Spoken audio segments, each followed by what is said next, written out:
Right, hello everyone. Welcome to the stream. We will be starting up in a second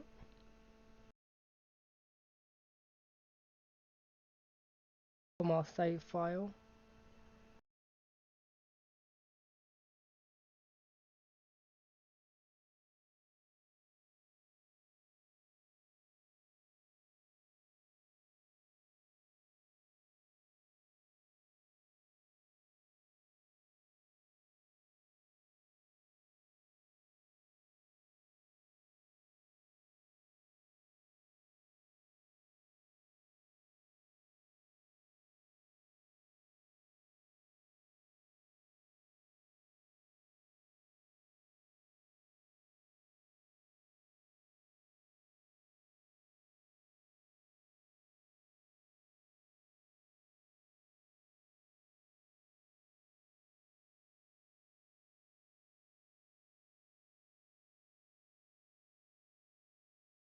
Right, here we go.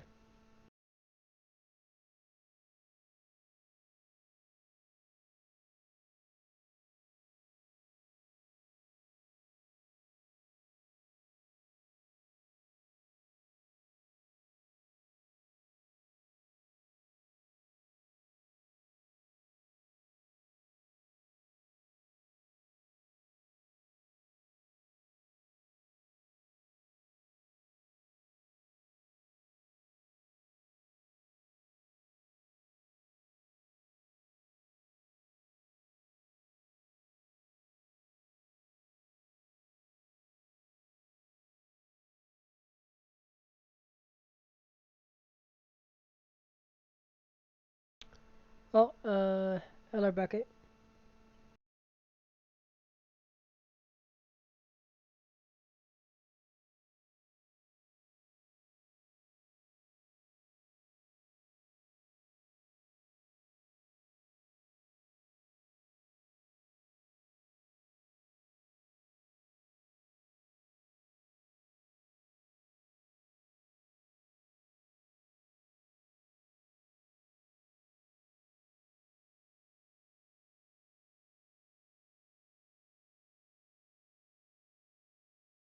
We're gonna have the same start on each run.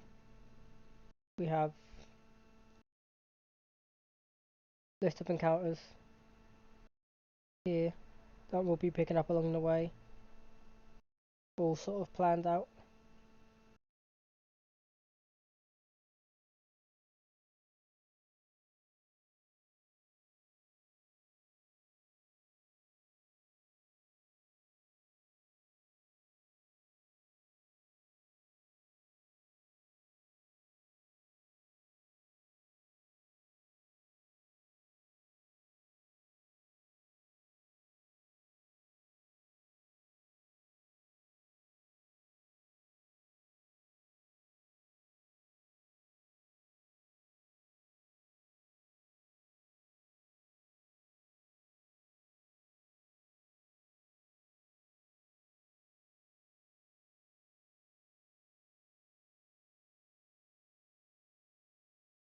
Right, so we want the 101 Starly.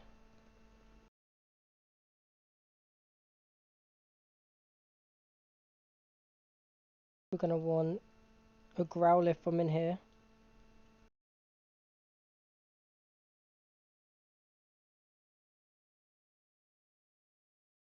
Eldegoss up here.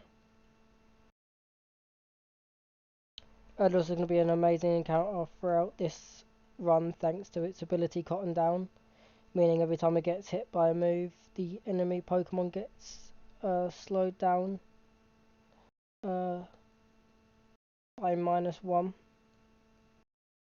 And the final encounter for now up here is a uh, Fletchling or Fletchinder. Can't really remember exactly what it's called.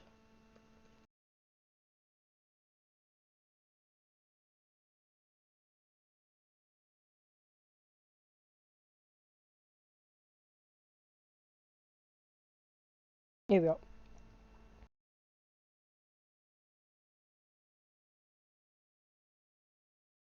That's a decent pit block. That's okay. Pretty bad, but good speed and defense. Pretty bad Growlithe, other than the speed. Hate speed and special attack because luckily this is a mix attacker I'm on. And decent with everything other than HP being good on that.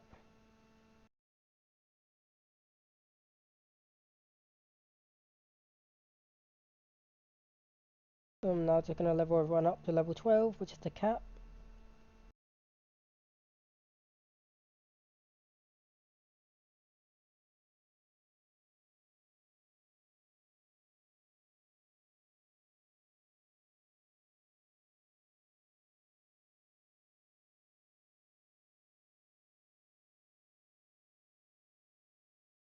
Level 12 on Starly, and the same with Fletchling.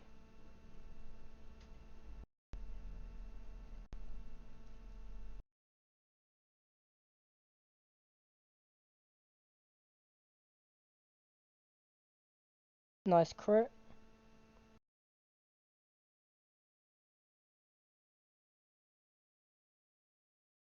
Two shot. Oh, got the speed lowered.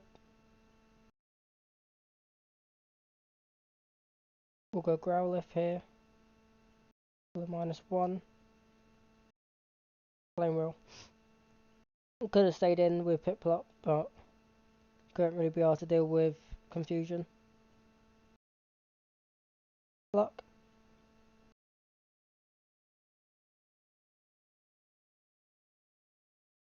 Pluck. Bubble. And pluck.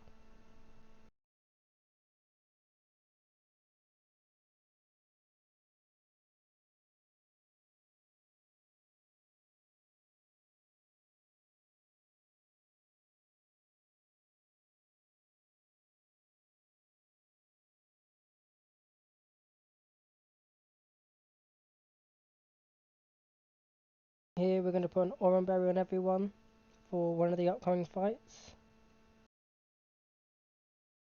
After this we get to do the catching tutorial.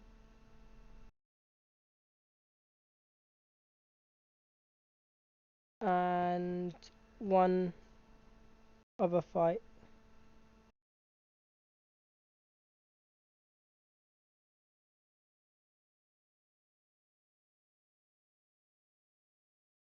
Oh, well, I wasn't really paying attention there.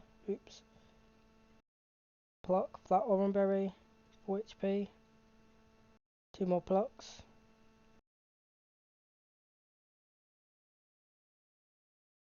Pluck.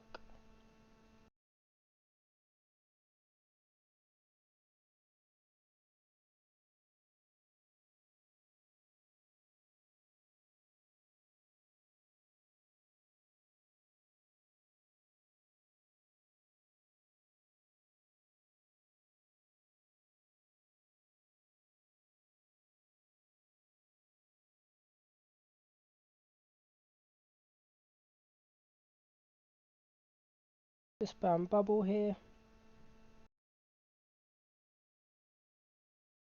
Gets the crit, doesn't really matter.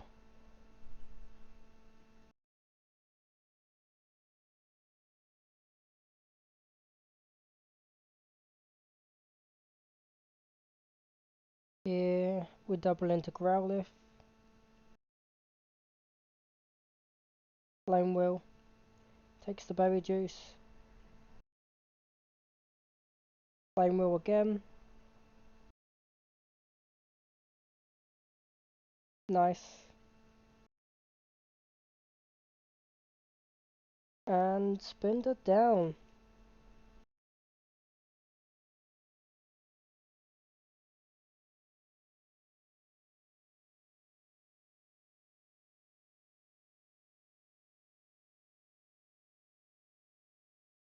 Here we want Tympole.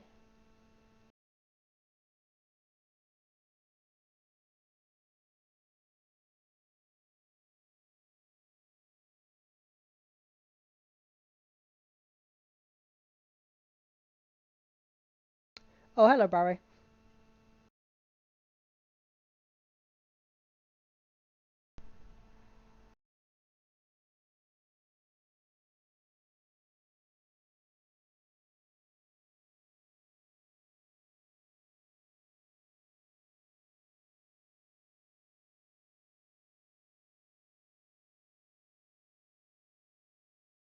Nice.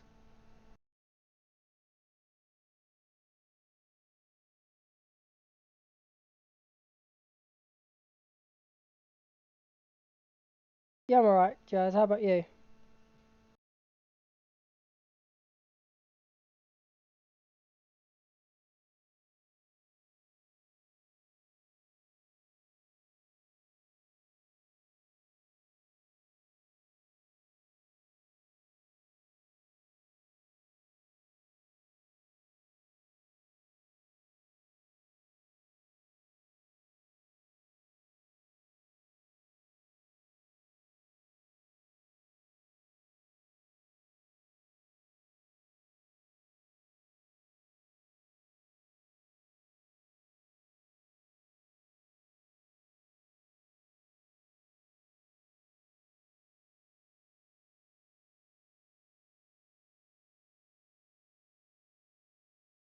Now we're open to one more encounter, which is a Weedle. Eventually, throughout this entire game, Beedrill, especially when we can Mega Evolve it, is going to be one of the best Pokemon in this game that we can use, if not the best. And it's a Mon that we'll be bringing to the Elite Four, so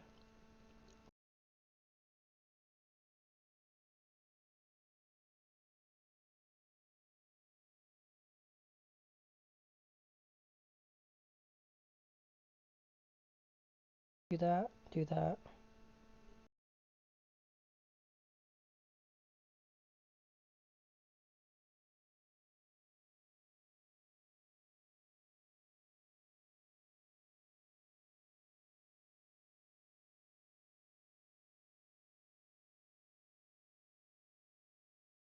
Nice, we got the ability we wanted there.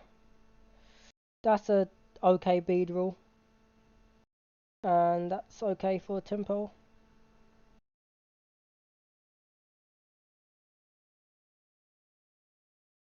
So for the next couple of fights, the team we're going to want will involve you, and we'll just get rid of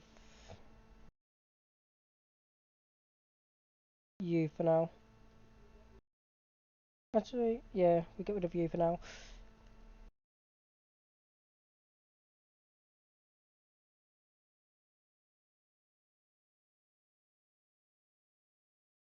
Level Weedle up, chuck on an Orange Berry,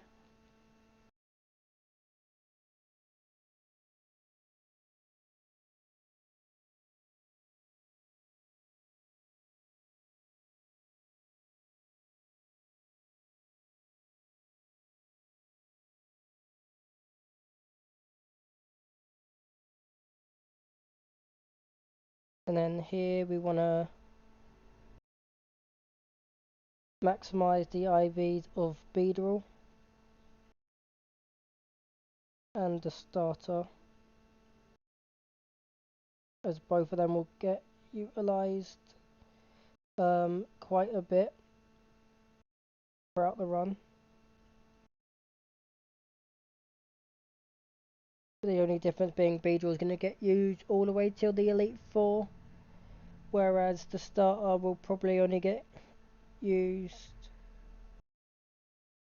up until near Elite Four.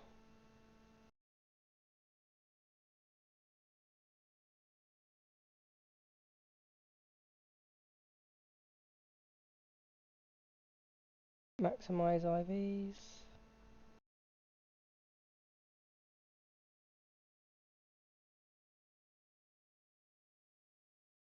Max IVs with a Jolly Nature, that's actually really nice. And then we need attack, special attack and defense on this thing.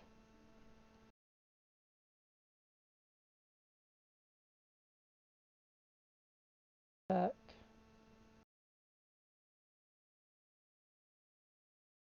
defense,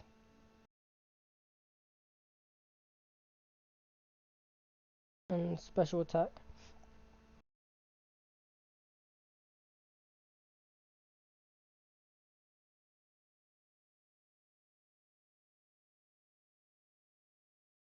Right, chuck an orange berry on you, you, and you.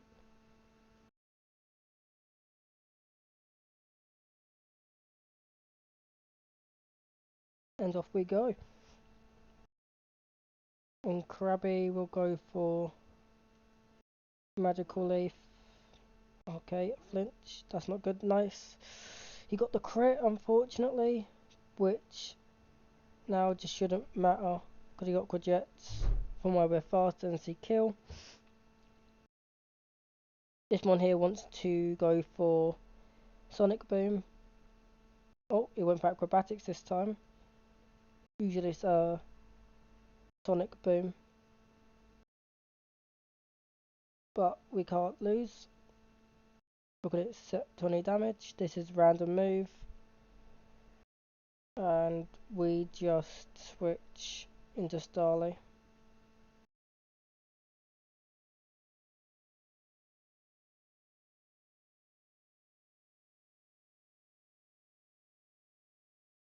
It's just going to spam detect because we can see kill. And it can't kill us.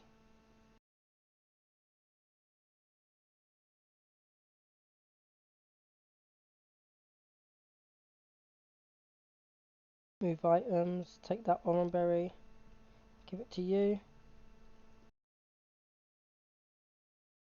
And then place one on everyone else.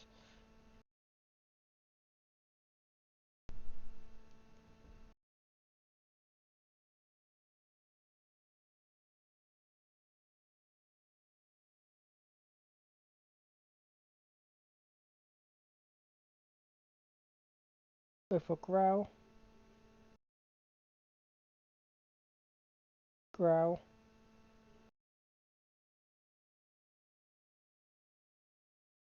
Take it down to -3. Now we'll just start attacking with pluck.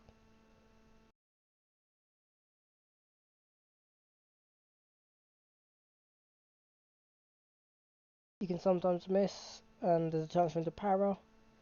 Luckily he doesn't get either. Pluck.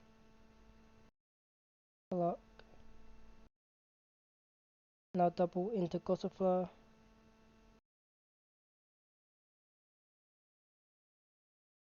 And Magical Leaf.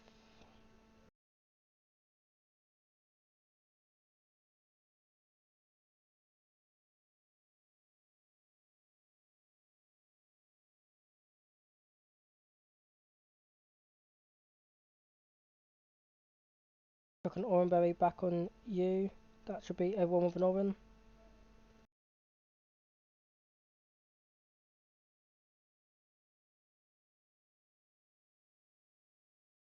Cherry berries.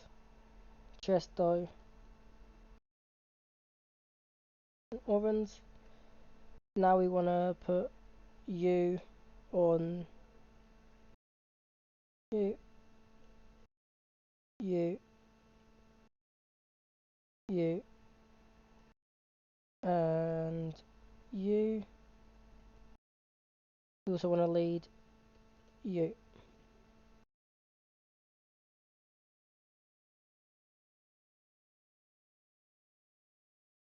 Flame wheel, flame wheel.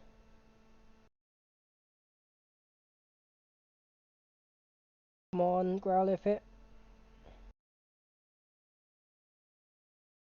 Okay.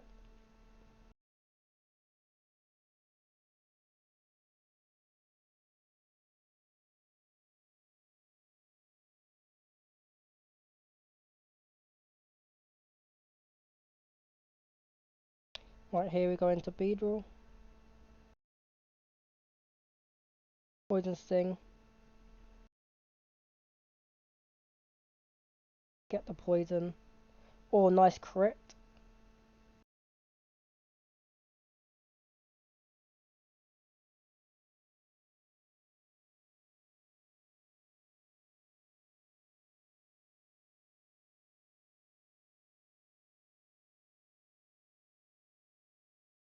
If the Vampy will switch to this.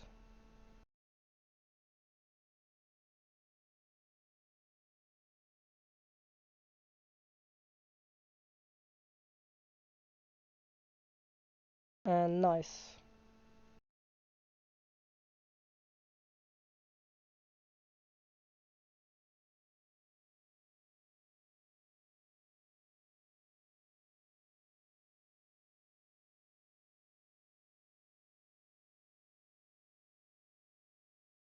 Same deal again, but just everyone with an orange berry instead.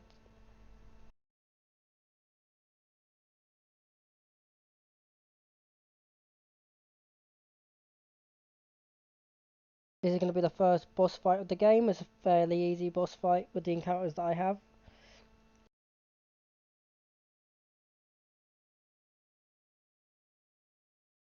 Second Aqua Jet, Bug Bite, 39 HP, drop to 34.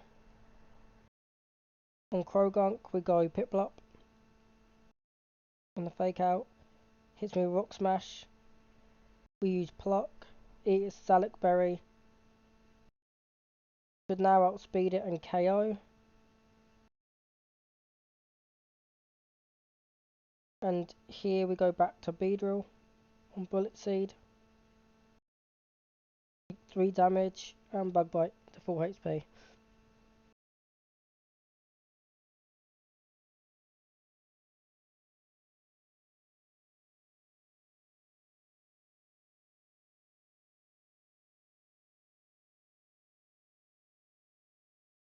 In this challenge, if one Pokemon faints, the run's over, and you have to go back to the beginning.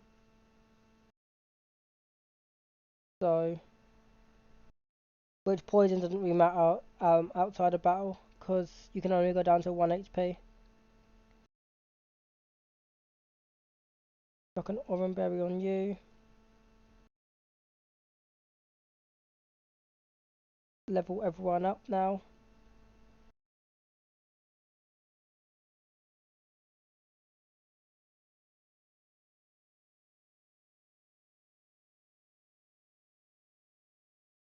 Metal Claw. Nice.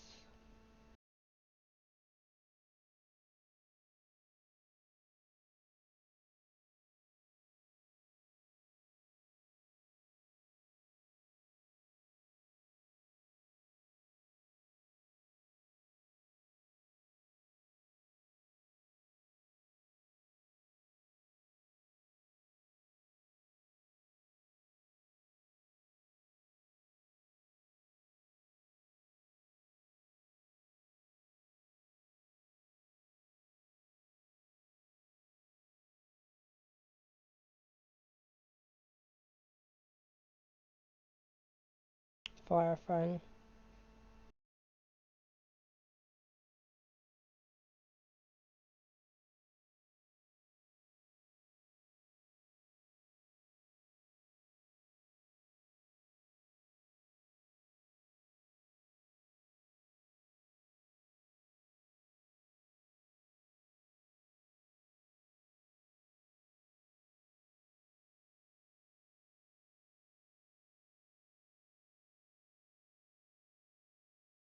Right here we want a Stuffle.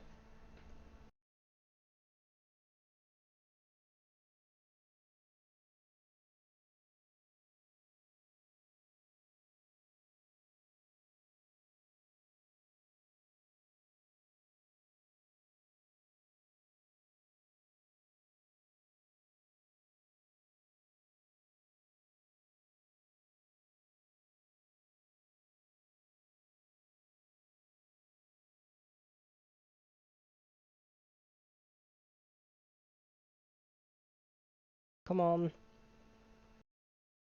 There we are. They can only have one ability, so it's not going to be like other Pokemon where we might have to catch multiple. to find one with the right ability.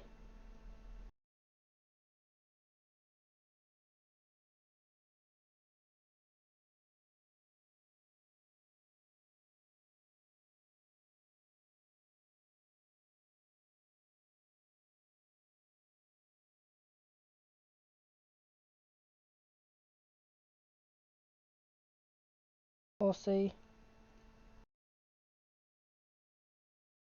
Swishwim, Bashful, and it gave us a Dragon Scale. Oh, this is an amazing Horsey.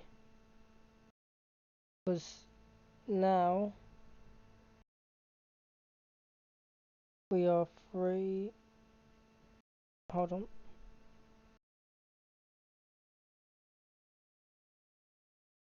Now with that Dragon Scale, we are free to evolve this Horsey whenever.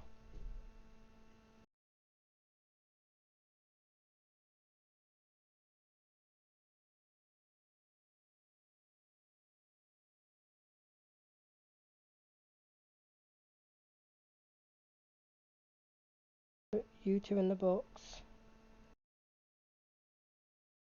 Withdraw you. And then for now, just put you back in the box. Bag.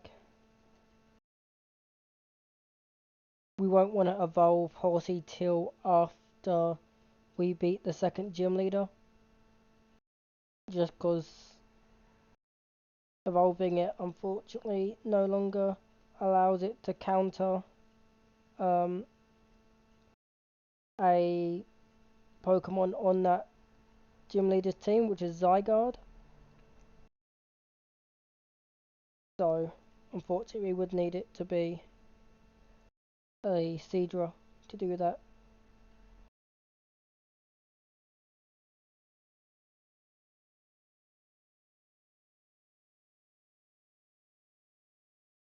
Over tackle. And then level 17 for Stuffle.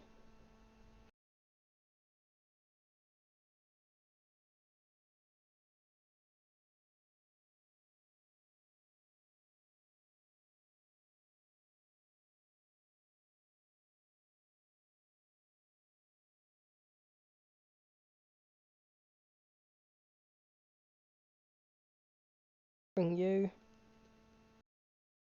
You. Palpitoad's useful. Same with Growlithe. You're useful. And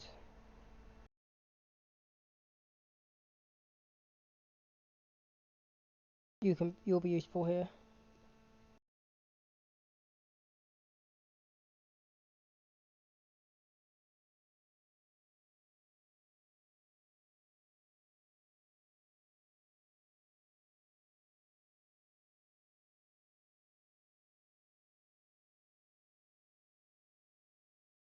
Put Orange Berries on use. Up here we want Shell Armor Dreadnought.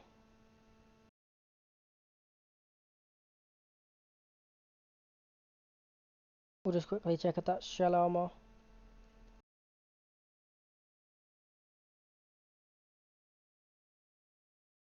Yes, it is. Let's go.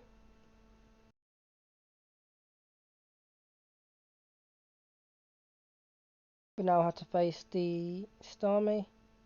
Take a Water Pulse. Lower the speed. KO. Bait in this. On Giga Drain we go here. Bug Bite and take the Lumberry.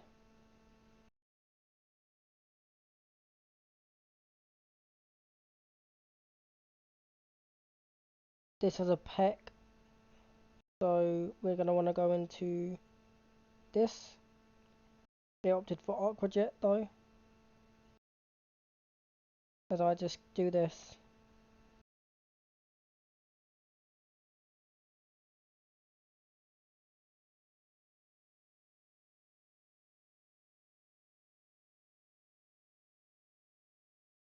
We'll heal up. Grab a Heart Scale there and Dive Ball there.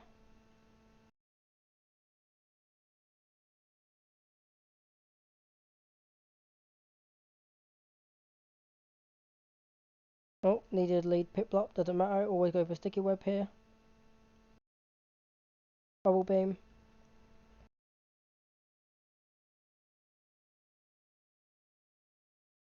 Bubble Beam twice. Good part about switching into Primpop Blair is I never worry about this outspeeding me, even with Salak Berry on. And boom, Primplup absolutely wipes that trainer. Oh, hello Francis.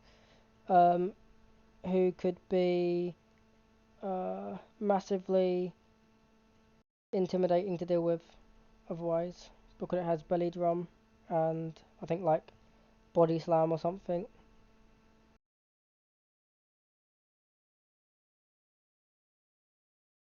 Now we have a Togedemaru to find. That's going to take ages, more than likely.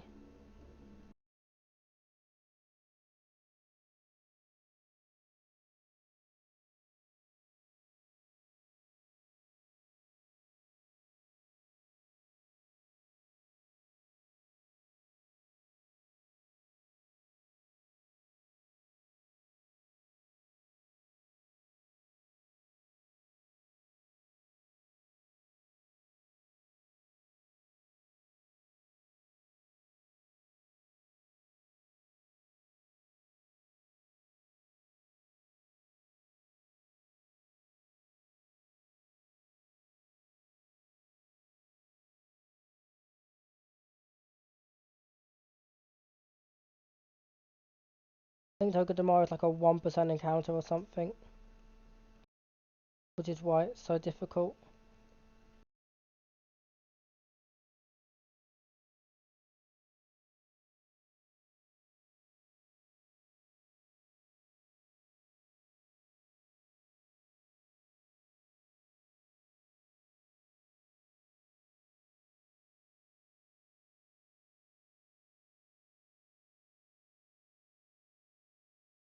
Nice, here we are.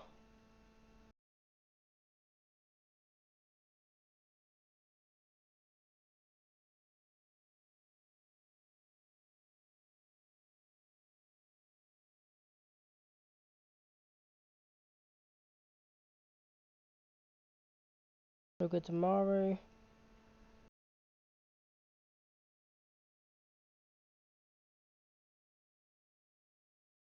On that repellent so we don't run into any more encounters.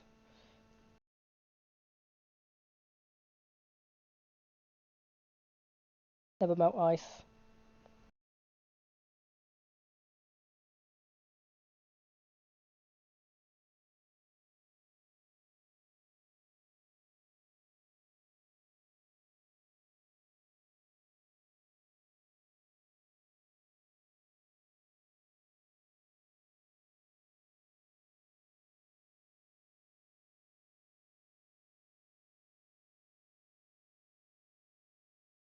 There we are, Iron Bulbs, and we're going to want Togedemaru more than we're going to want you for now.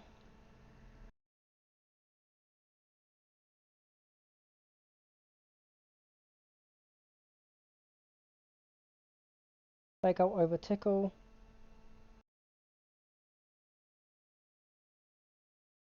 And Spark over Twin Needle.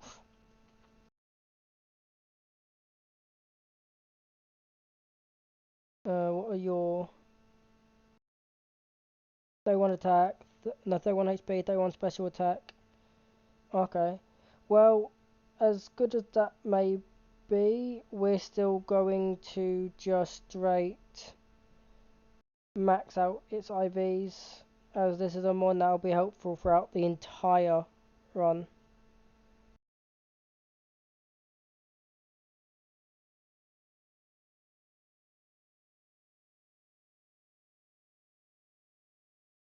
Special defense and defense now.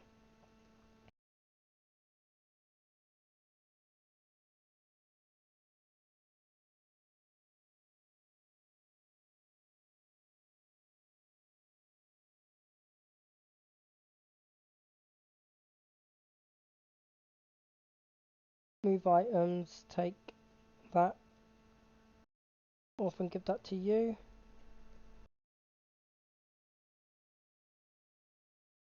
So now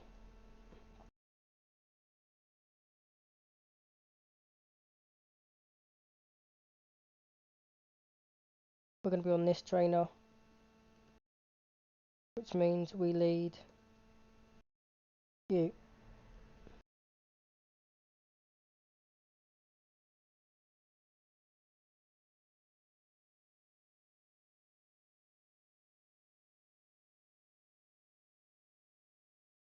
Outspeed on one shot with Fire Fang.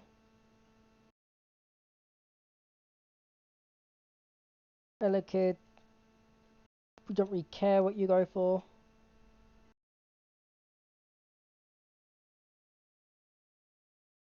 Damn, crit is unlucky, but here we are.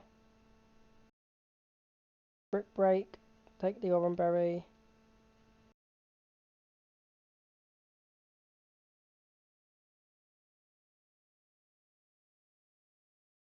Next turn is fairly easy. We just met up.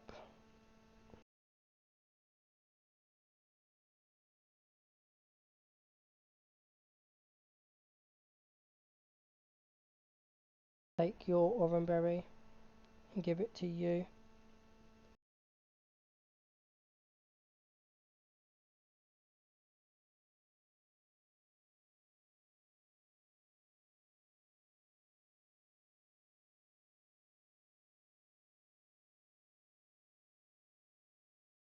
We now just go here and Bubble Beam.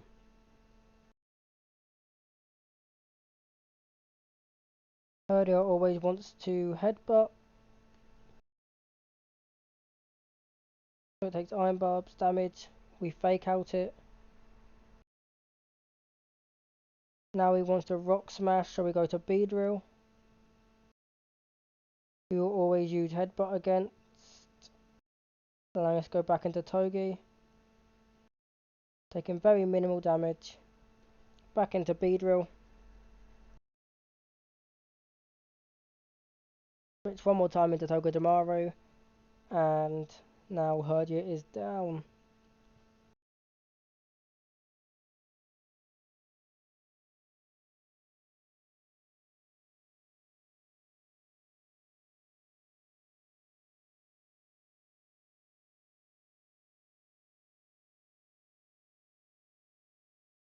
For this next fight, we're going to want Eldegoss over Growlithe.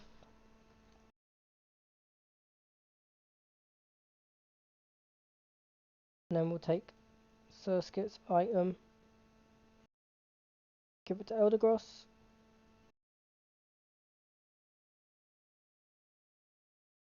Hope everyone that's watching is enjoying the stream. We still lead Togi? Nope.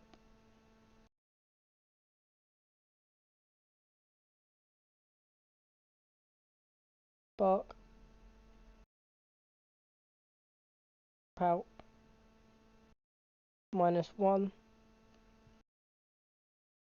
on the mud shot.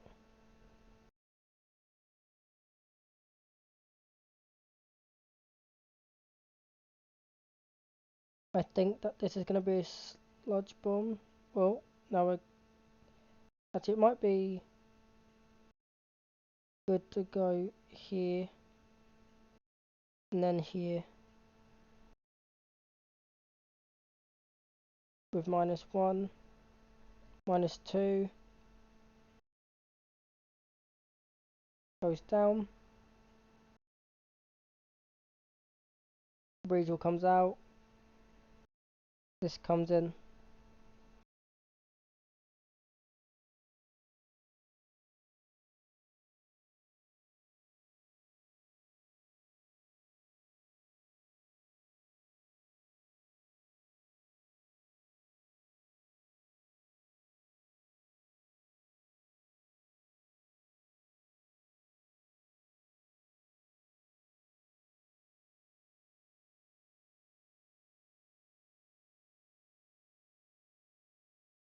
What's next one? we bring you. Give you an orange berry. Even though this fight is completely unnecessary to have items. Just may as well do it.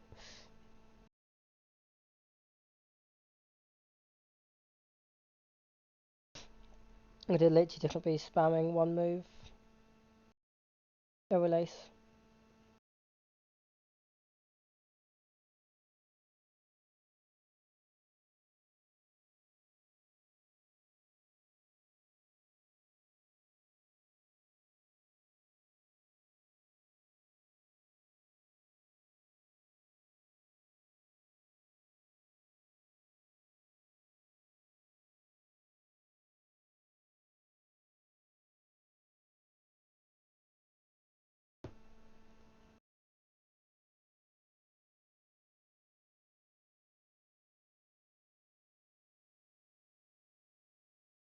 This team's going to be fairly easy to deal with.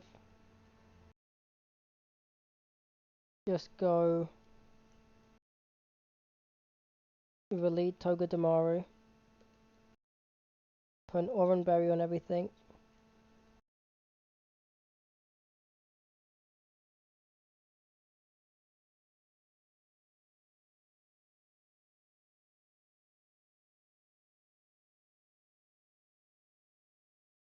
Take out. Spark. Oh. Luxio comes in. We double the Palpitoad. And Mudshot twice. We now just stay in on Nidorino. And also Mudshot twice.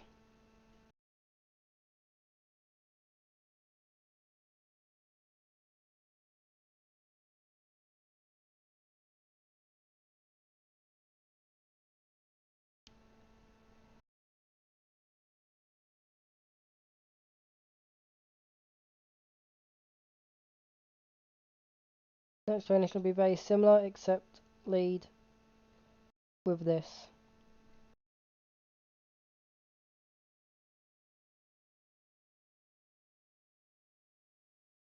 Oh, no item was used. This is the final battle of the beach. Block.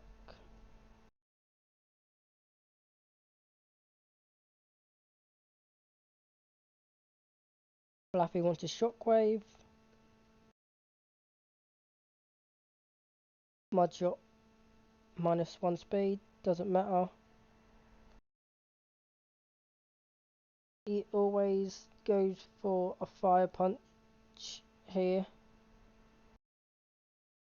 So we'll just switch back into Prinplup. And then go back to Palpitoad on Shockwave. And KO.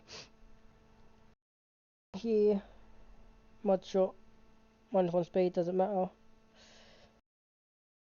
And we win.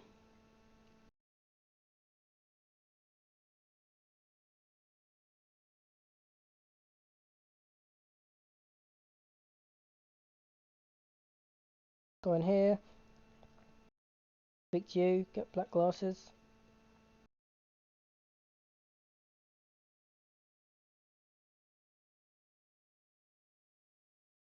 We do these two trainers back to back, level 1 up, and then fight him. Which, if I just do this, scripting, file, load, run and Bunlua.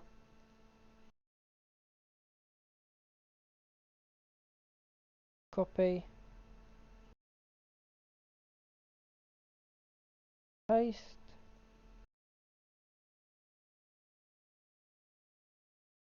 This now has all of my encounters. We'll chuck everyone in except Togedemaru. He's the most likely to be brought. Let's have a look at what Togedemaru does with max everything. Does he outspeed this Murkrow? No. Beat is a minus speed nature. I could go, say maybe like Adamant on him, and we outspeed. Get the kill with Spark. He should always then Mud Shot, because this shouldn't have anything to hit me with. Yeah, no. So this will always be a Mud Shot where we go ahead and switch into our Staravia for -1. Then we switch to Staravia. We have him at -1. He wants the Ancient Power, which should just get easily dealt with if we go to Max Palpitoad.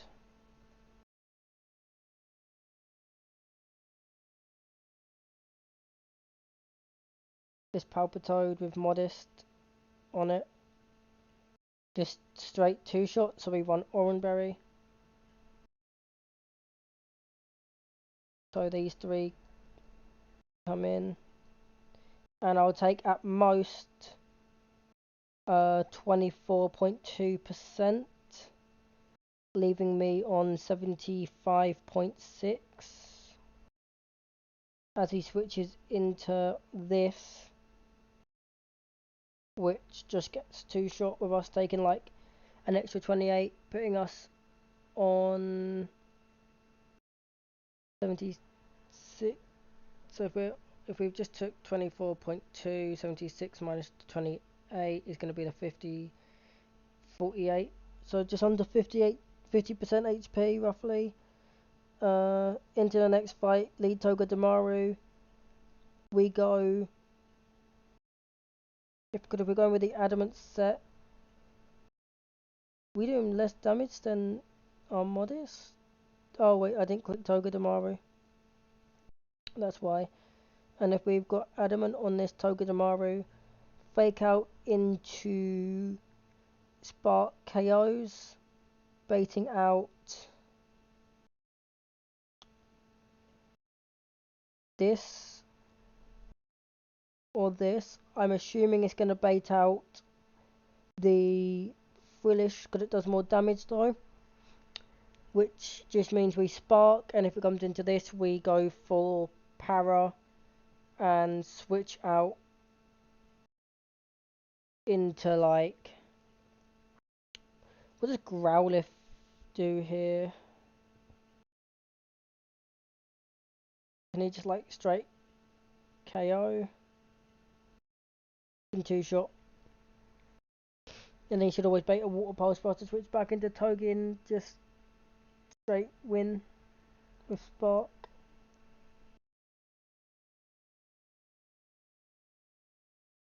Okay, so the team right now is looking like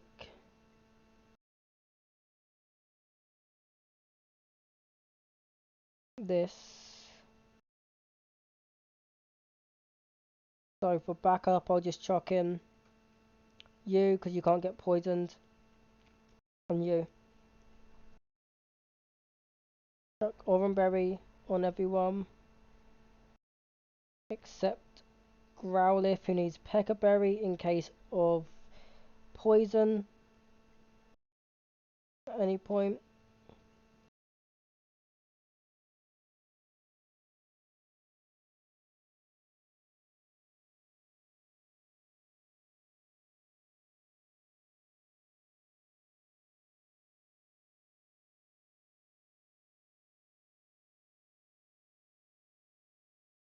I didn't go Adamant, but that's not gonna change too much, I don't think.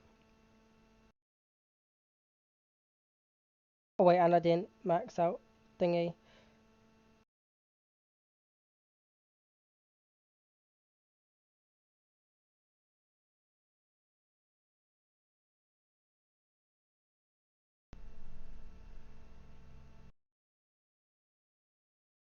That's actually gonna matter.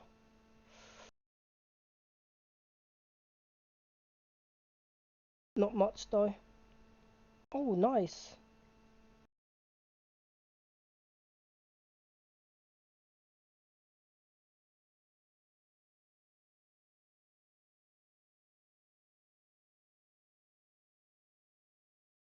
That only doesn't matter because we're not going to be using Palp for the rest of this fight. So,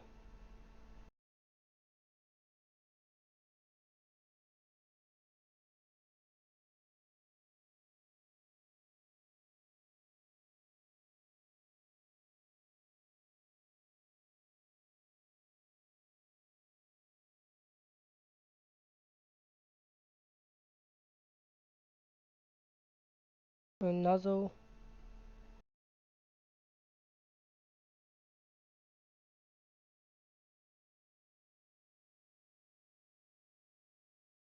I don't want to go Growlithe on rollouts.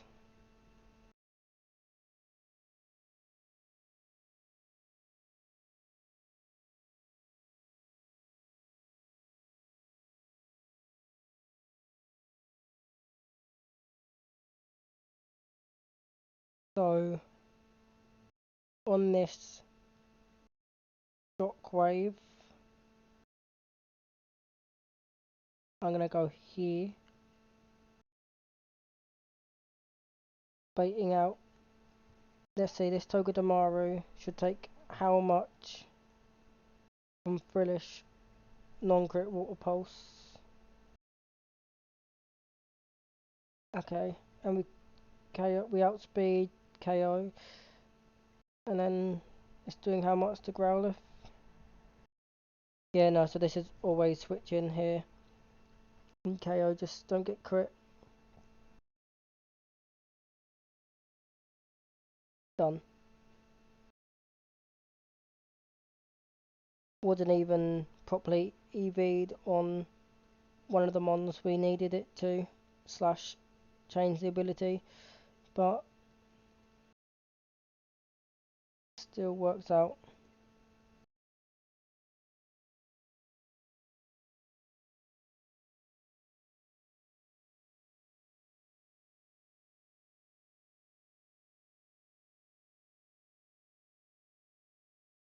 Now we just level everyone up.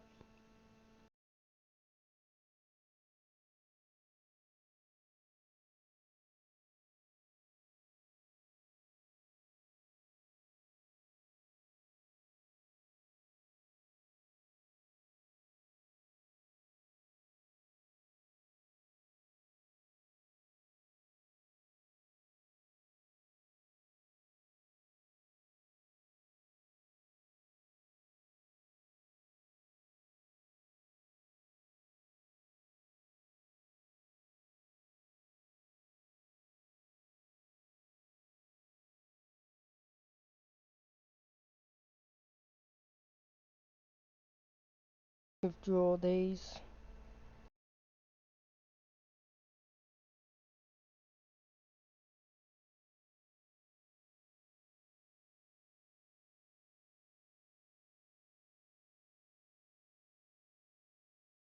This allows us to get one more encounter as well if we fight that trainer, which the encounter isn't going to get used for Brawly, but at the same time it's going to be nice to keep that candy used, well, able to be used.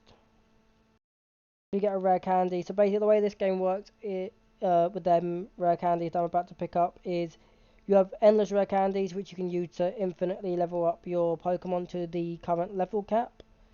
But then you also have normal rare candies you can find around the map that allow you to go one level above the level cap, which can be very useful considering the fact that there are some evolutions that are really good for certain boss fights and stuff that are like just one level above the cap. So it's just like very nice to be able to have them.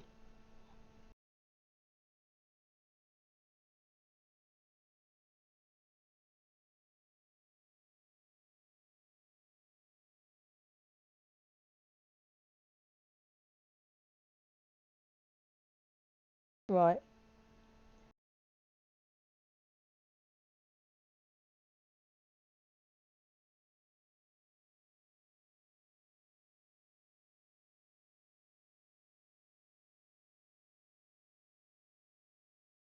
reset, load, boom.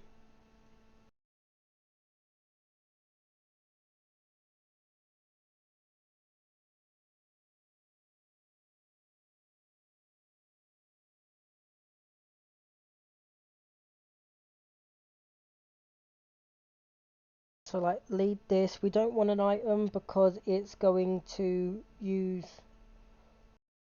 it will use again, pluck to take that item anyway. And we just do 2 rock smashes or 2 stomps, even with Stuffle, and that's not even being maxed out.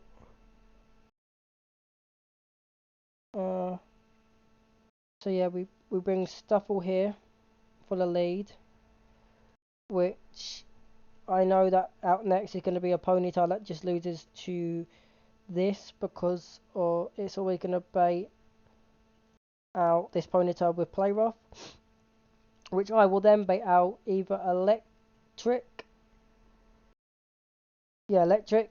or Sunflora because it's either super effective Energy Ball slash Mega Drain and Shockwave with this mon.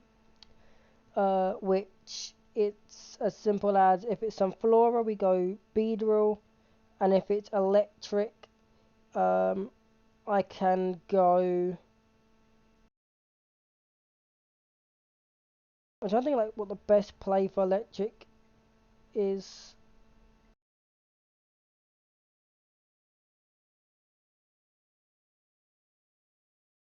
I guess the best play would go here on the Shockwave into Togedemaru on the Toxic or the Mega Drain. I guess he could also go for Super Fang, which wouldn't be very good, but I'm not really too bothered about that option happening. Same time, and then I guess we go Talon to deal with the Dustox. Surely Dustox just loses to this Talonflame. Or not Talonflame, Fletchinder. Yeah, double Aerial Ace. And it doesn't really matter what we switch in on. I'll run Pekka Berry though on it. We run Pekka Berry on you and you. Everyone else gets an Oran except Stuffle, which I'm going to go take that item off of.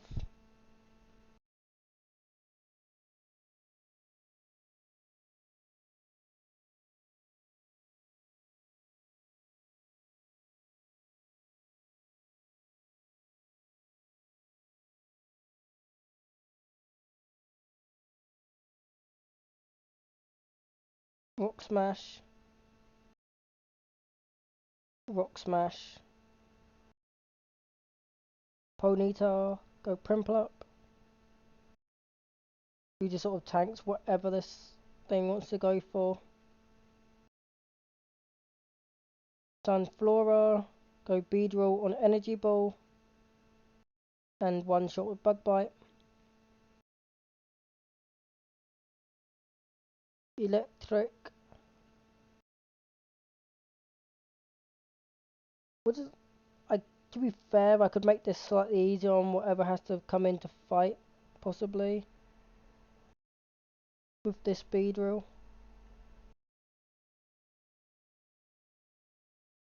Yeah, I'll just go Pin Missile here.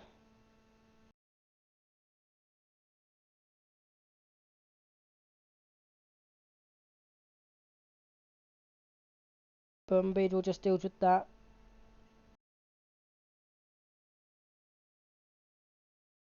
Go here on the Infestation. Aerial Ace. As it tries to use Toxic and fails. And now it just goes down.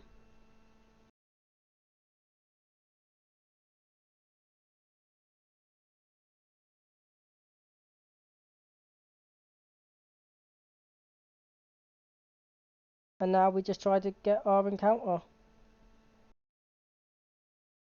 which is called Yamper. Evolves into Boltund and is just an extremely useful Pokemon.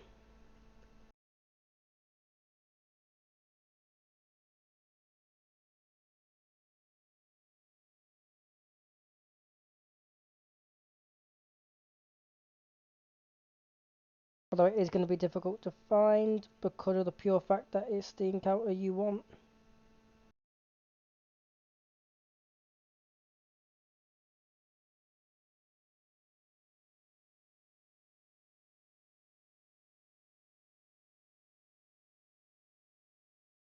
That's not the only encounter that we need to get, is it though? It's... oh yeah, also Tortuga, Swift Swim, and Intim Quillfish.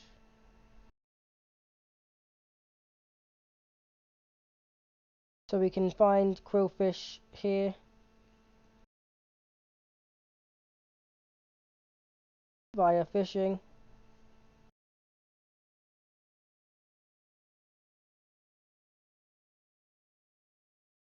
Which can only ever have Intim as its ability. And now for Tortuga.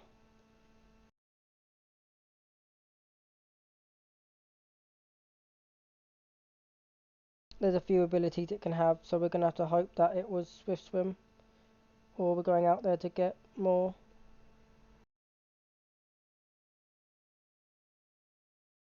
It was Swift Swim, let's go.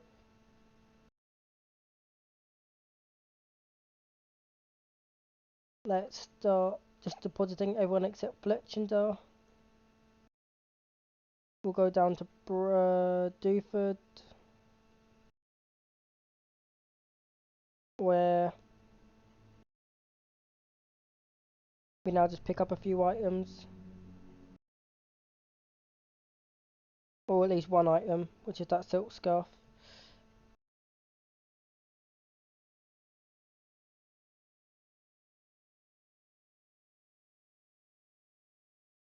Pick up you, you,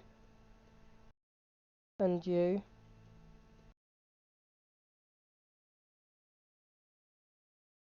Deposit you and you.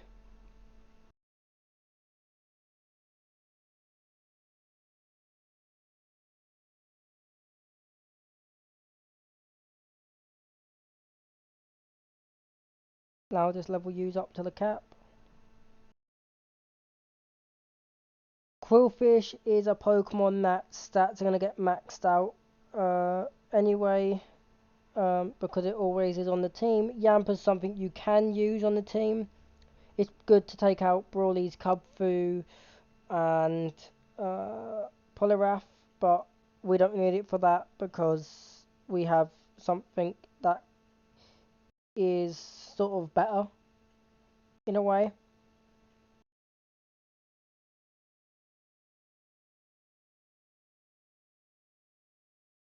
Because of the pure fact that we can immediately take out the Kubfu, um, followed by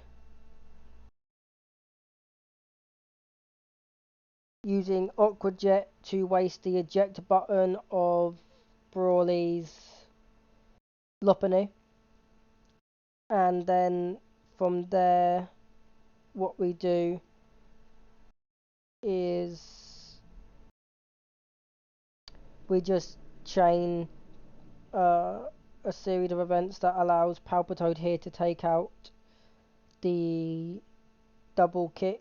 No, the with take out the Combuscum. Essentially, our plan is for when we get to Brawly, or so we got to get through the trainers first. But when we get to Brawly, Prinplup takes this out with Pluck, taking big damage, but goes up to full health. Takes another Brick Break, but then can finish it off usually with Aqua Jet, especially if I go like an Adamant set, for example, or but we go lax with max IVs because then we're always safely dead to no Thunder Punch rolls unless he crits with the Combuscum by living on like 1 or 2 HP. But then it's always Lopunny that comes in, you Aqua Jet the Lopunny, this comes in, you could KO this by dodging crit with Prim Primplop, but then this immediately comes out to fake out or pursuit trap you, and you just die. So on this, you'd switch to the Palpitoad on guaranteed Thunder Punch, kill it. From there, any one of these three will be baited out. I'd imagine it's Hitmontop first, though. No, actually, it'd be HP Grass on this, which essentially what we'd probably do for that is Tanga HP Grass with something, probably like this as an Intim or something, or we can go into like our own grass type, for example, which would then drop this to -1 speed, which is at 30.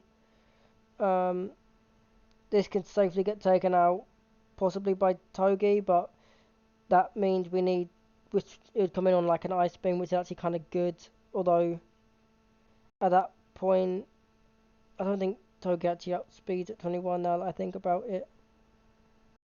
No, it would have been speed tied, so yeah, no, that's a better way to get this in safely. That KOs. Baiting in Power Up Punch or Mock Slide from Hitmon/Scraggy.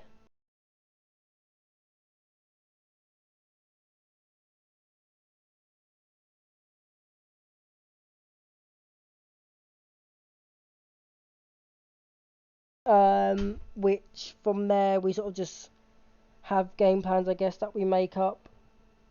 For example, I could go Flame Body on the Power Up Punch, get the chance for Flame Body proc, and then Hitmon's just sort of gets dealt with by Quillfish. Especially with like a max attack and like lax for extra defense. Uh, that's sort of the general game plan I kind of have right now, but before we get to that, we have to go through these gym trainers, which we start off with this Riolu one. Let's see, if I go this and we go like this and max out its stuff, we could possibly get a one hit KO, but very unlikely, so we run Cherry Berry, which is into this with possible 2-hit KO. So I'm not really liking that angle, although this is lax. We could run Adamant, make that a 92.2% chance. I'm more happy with that, but we have other options which are probably going to be better. Like for example, if I go this,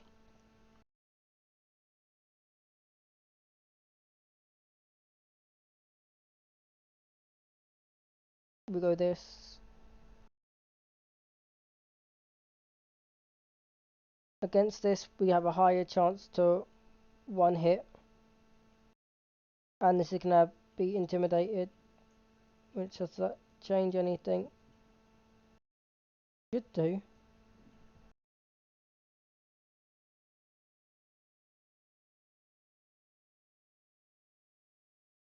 Yeah, I mean you can only do that, so we run Cherry Berry.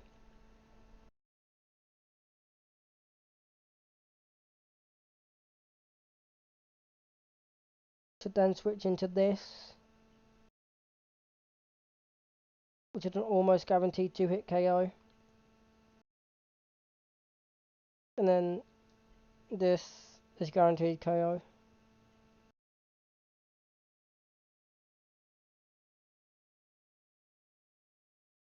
So we've got that. And then I bring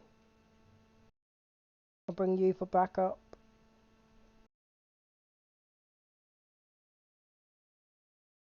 On this, we run the same set, you'd be -1.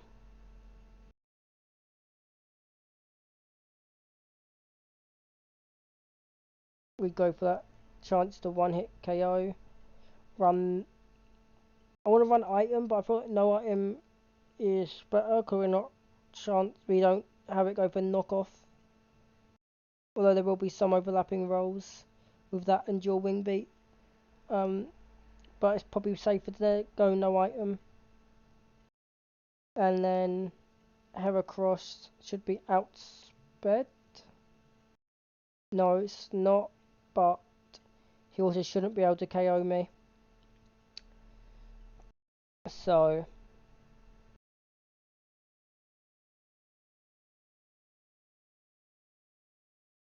what I will do though is I'll bring this as a backup in case I have to switch in on anything. Makuhita gets one shot, followed by Aerial Ace Quick Attack,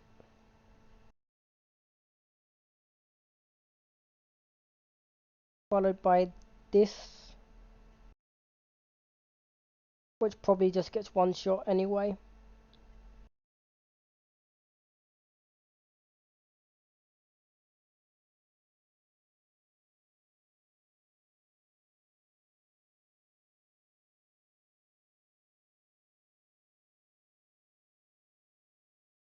So what I'll do is I'll bring you to this fight, you,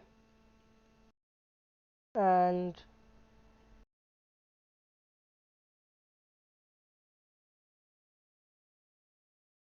I mean you resist fighting, so that could be okay.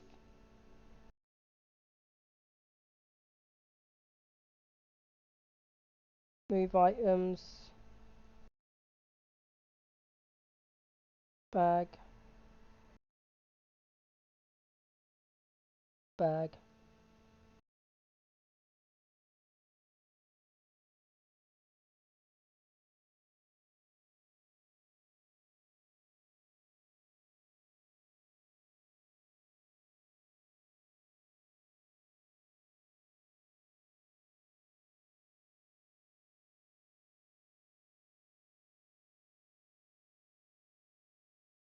So we want to max you out. May as well just max you out and max you out. So that's 18 heart scales going to get used in total. HP, attack,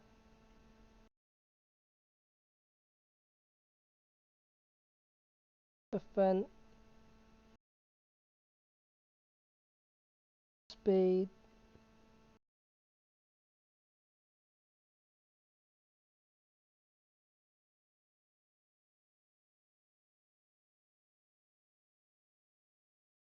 special attack,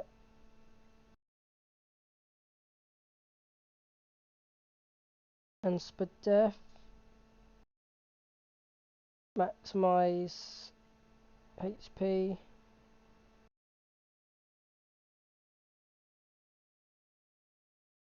attack,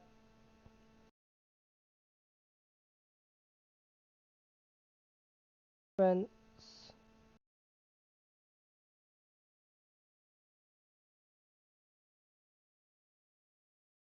speed,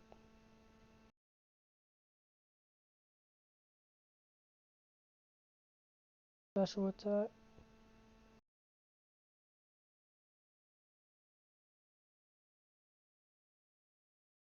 and Spadef. Yep, yep, nope, yep, yep.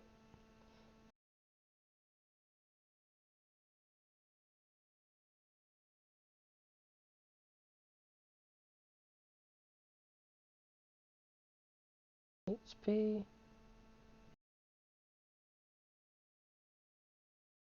attack,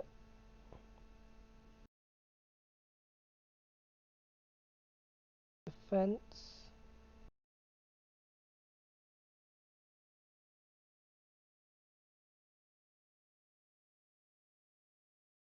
speed.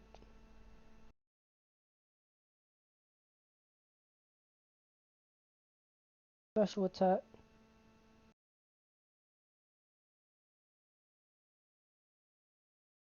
And spud death. Oh wait, we need to run nature. We wanted adamant on you.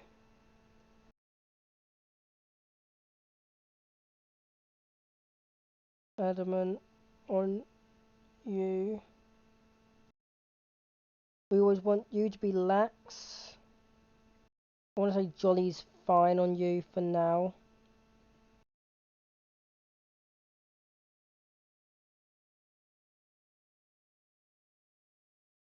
We probably want lax as well.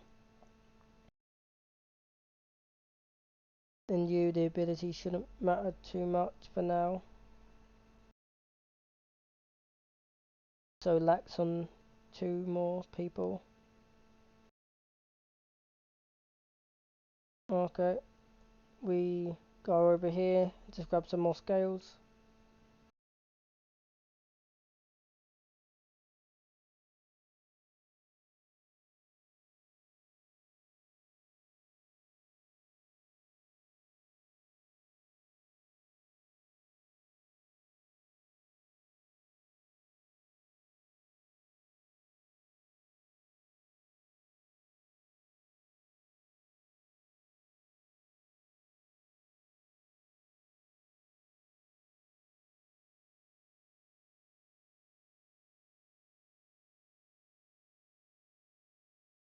Go to Duford.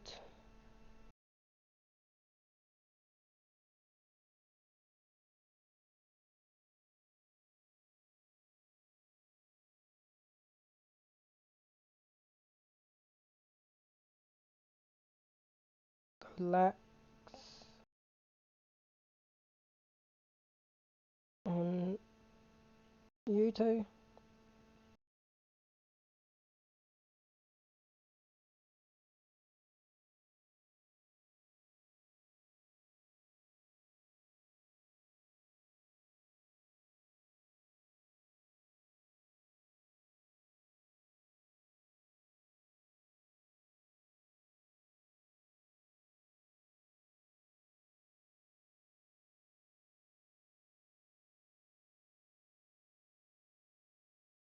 Right. Air release does not get the KO, unfortunately.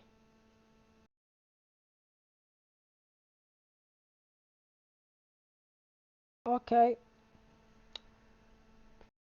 Because of crit, we do switch now. It's probably random move.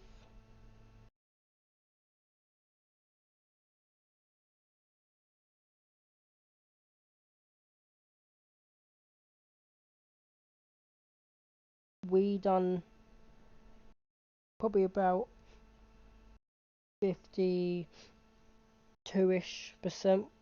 Maybe done 58. But here, I want to say we go this with a lax nature.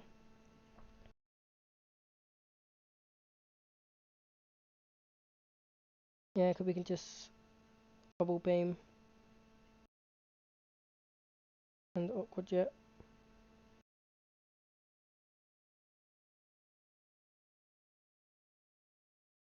Oh no, we can't. We have to. Right. Go friction jar. Air release. Let's go. Air release.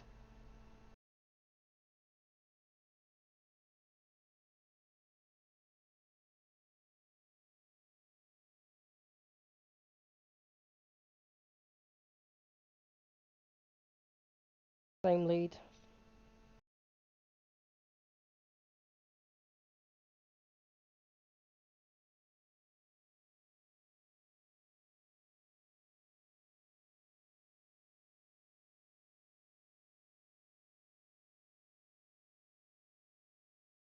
Oh, that was a crit. That's kind of good that we live. Keep getting crit, apparently. The game has it out for me to not win this deathless. We're not even at the first gym. I mean, we're not even at like the first leader sort of thing. Right. Right.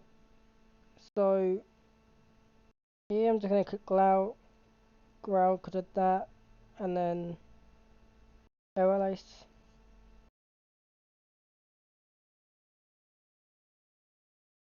Aerolace. And quick attack.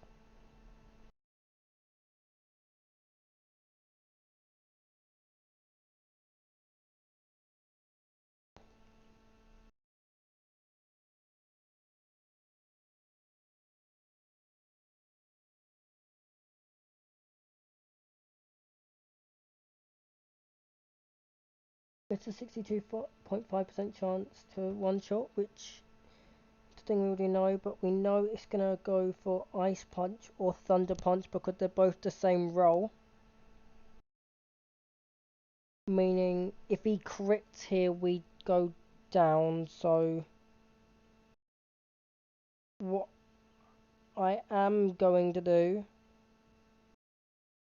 is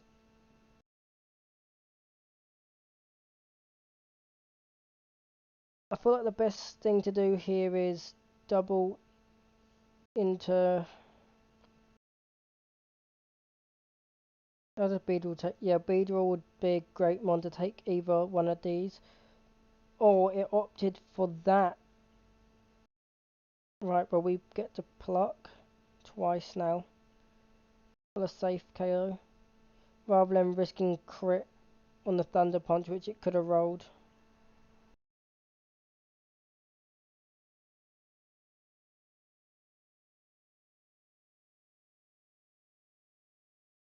Right. If I remember correctly, it's always this trainer first. Otherwise you make it a double battle, which is never going to be fun.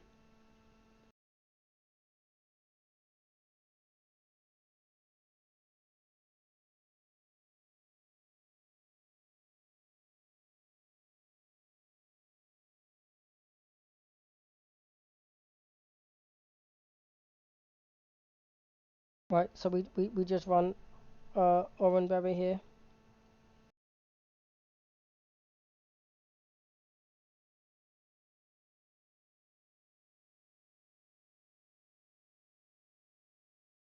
Team we have, we'll just deal with this team anyway. Because we do that, it wants to fake out with you. Right, which, oh, we just straight up KO anyway and outspeed. So we take that fake out. And then with this on the triple axle, we just go into Quillfish. And this is also outsped, so we don't have to. And it's not. We're not going to die anyway because of Intim unless he crits, in which there's potentially a chance that we die. But he's always just going to hit Muck Punch. Oh, wait, live. Okay, I just assumed it was going to be the other one out straight away. I kind of played that bad. Luckily, the Oranberry allowed us to live.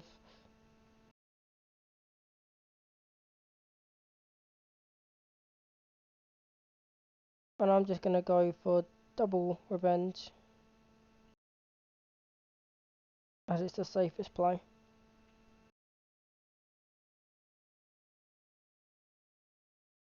That was just kind of stupid, just spamming the button and not really paying attention. Previous trainer, so now we start fighting with you.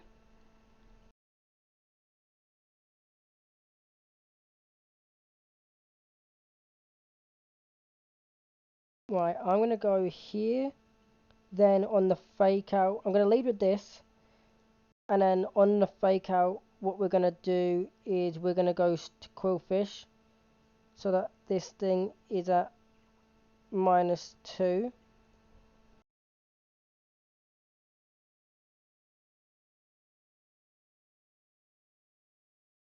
Then what do you do to Qwilfish? Oh wait, cheat, no, scripting, reset, load, boom.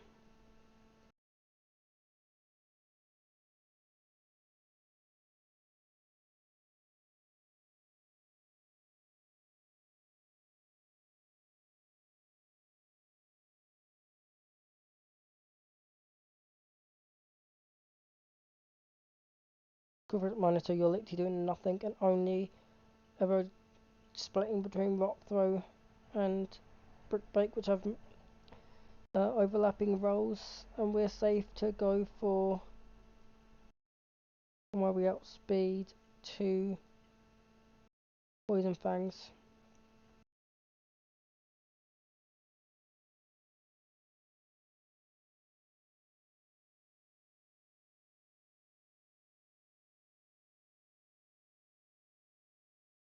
-1, -2, Poison Fang, Poison Fang. This should probably be Bulldoze from Gerda. It is. So I'm going to go here for -1. Oh, he low sweep. Ah, we're faster. -2.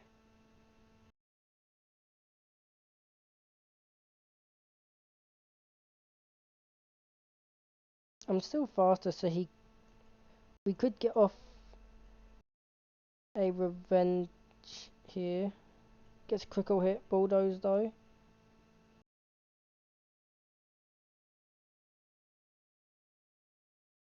Let's go into Prinpluck and pluck twice.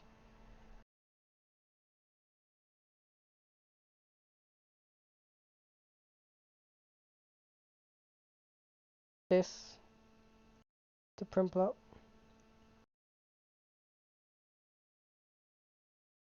Okay, if he crits, we could be in trouble.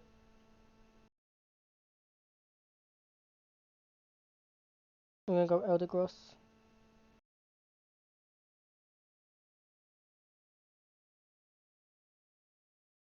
Put him to sleep. Leaf Tornado. Leaf Tornado. Got him down, puts him down to -1. We'll go Leaf Tornado. -2, he's probably gonna go Protect. We double into this. No, he went for a Facade kill. And now we die to Pluck.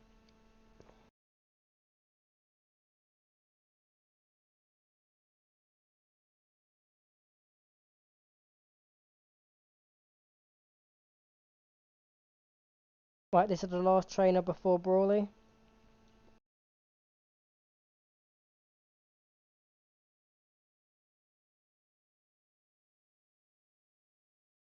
Everyone goes back in the box, except Qwilfish.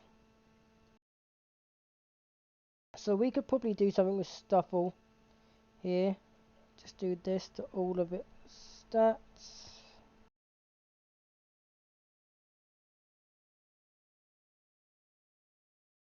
And we can outspeed the Kecleon. Yes. Because we outspeed, actually we can run Cherry Berry Stuffle. Because he should T-Wave turn 1.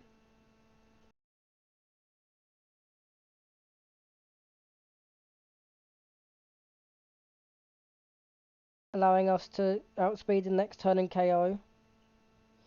And then if Stuffle's full HP, That should bait. They should always bait. That would always bait Incinerate because of Fluffy, meaning that does double, and I doubt this does any more damage than that. Meaning on Incinerate, we can go straight into Prinplup, who does 2 bubble beams to KO, I'd imagine. Maybe 1. Yeah, bubble beam into Aqua Jet gets us the kill. And he'll probably go for a Flame Charge to outspeed me, which doesn't matter at that point. Then we go. Then it probably goes into either this, which does up to 32%, or this. I reckon it'll be. See, if it's this, we just stay in and probably upgrade it. If it's you, I imagine we probably just stay in and do pluck. Yeah, that sort of seems like the play. And then it sort of feels like you,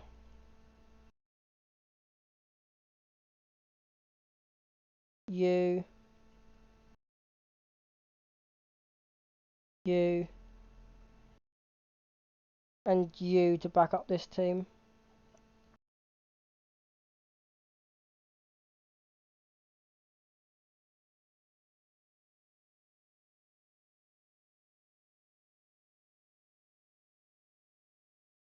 We want Cherry Berry on you, everyone else can have an Orange Berry.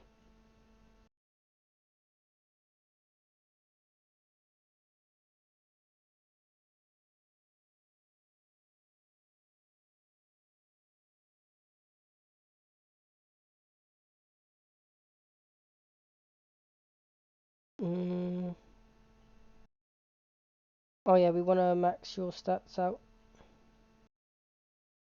So everything other than attack.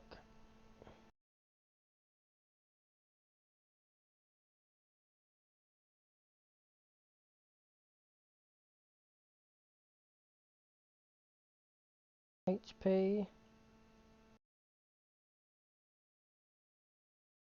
Spent.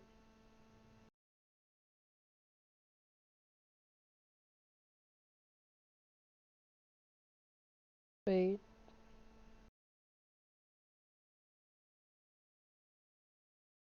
Special attack.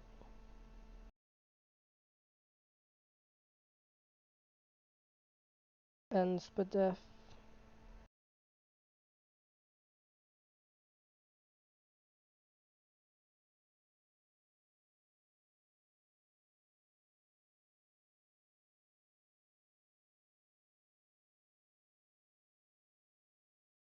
Make sure I've got the right lead. I do. 3, 2, and go. So boom. We Rock Smash. Take a T-Wave. Doesn't matter. Rock Smash again for the KO. He Pignites. We go here.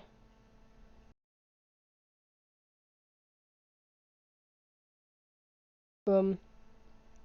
We kind of prefer Jang Mogo here, but either way. 2 Bubble Beams for the KO. Akamoa. We pluck to eat Citrus to gain more health.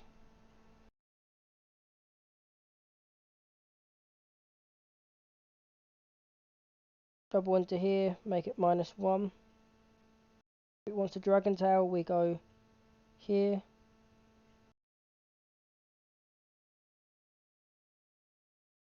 Use Leaf Tornado. -2. Bubble Beam.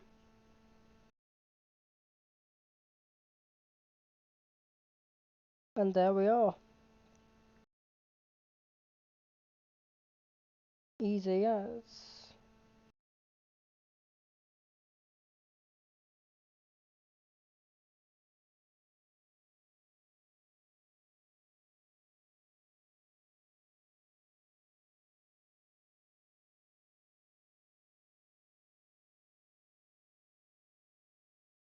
Now we just start planning for Brawly. Obviously, so this is sort of the game plan, right? The lead never changes for me. It's always ever been this one lead. So we lead Max, Sting, Prinplup with Lax and Oranberry, right? We do about 40 to 50% with Pluck. So 2 Plucks into Aqua Jet guarantees kill regardless of rolls. We never outspeed, right? And it does 27 with Brick Break and it only ever wants to Brick Break us. Which means with 27 we lose down to 40, 37 HP, right? Which is 58%. We eat after Pluck, we eat his Aya Papa Berry, go up to full HP. Next turn, if it doesn't crit, obviously, we go back to 37 HP. If it crits, it doesn't really change anything because Prinplup doesn't come back into the field in the other fights that I've had against Brawly anyway. After it's dealt with what it needs to deal with. So, crit is annoying, but it doesn't change anything. Then what we do is on the second block, as we go down to 37, he'd go down to 20%. We'd Aqua Jet for the kill. Now, every time I've done this fight, it's always baited Lopunny. We Aqua Jet to get 16.9 to 22% damage done to it.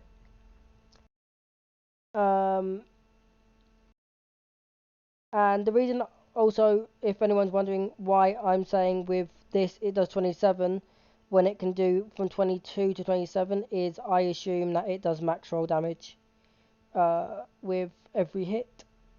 So that way I'm planning for the worst possible outcome and getting out the fight that way. And once we've Aqua Jetted the Lopunny though, we will always bait out a Thunder Punch from this, which is exactly 36, 1 HP under what we're at. Right? The only time the only reason crit would ever matter is if it baits us into being at 24 HP, because at that point we could die to a double kick, meaning it will be random between Thunder Punch and double kick, which we always want it to be Thunder Punch going into our Palpitoad, who has what exact stats currently.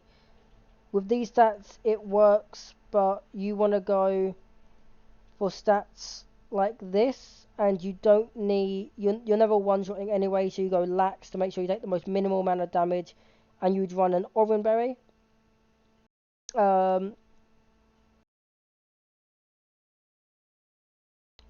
So that would be 27 damage overall taken throughout the entire fight. Yeah, by this point. And we've already disabled one of its biggest threats, the Lopunny.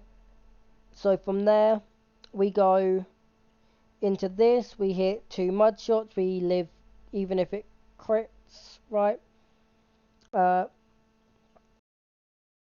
no way for us to we outspeed it for I think 1 turn for like literally just the switching turn, or something. When this dies, we're going to be at worst case scenario 26 times 2, 56, 13 HP, let's say, plus if we haven't used, if we use Oranberry around that HP, it would go to 23.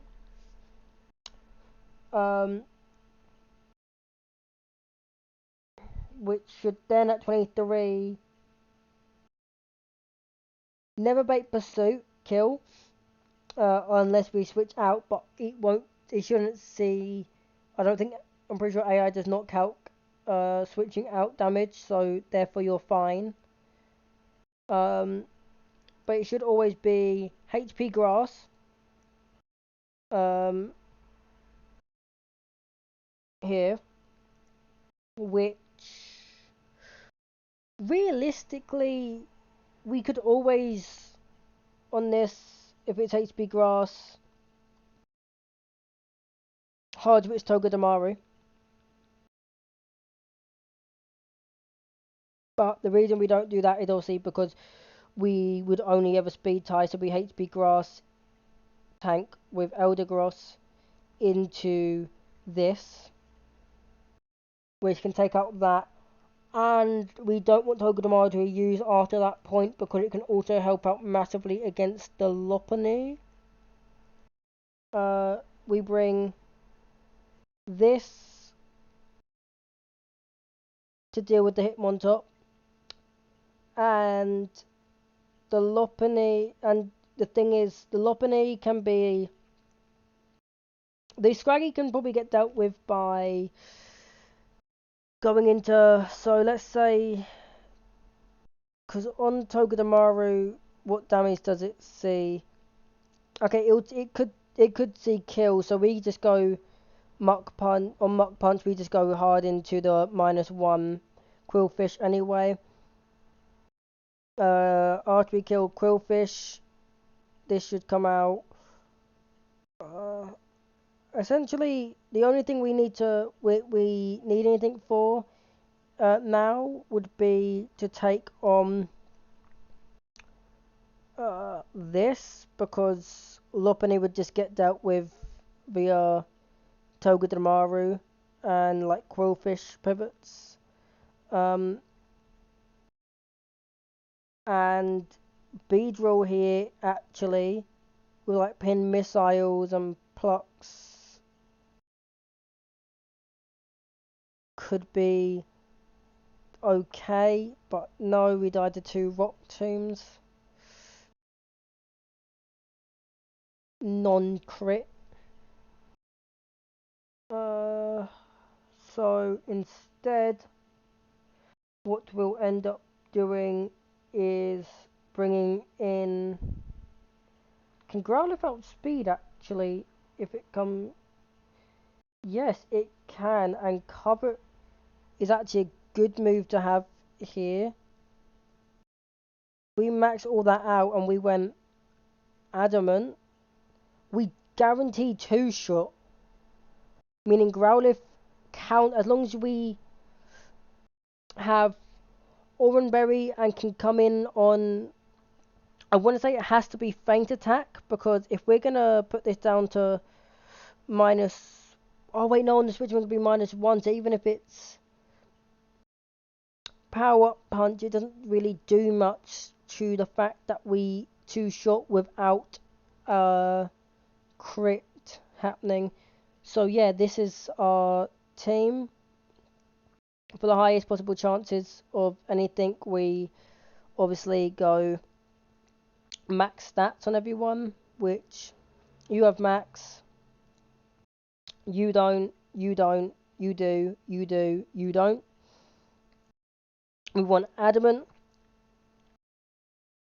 Lax, and for the Eldegoss,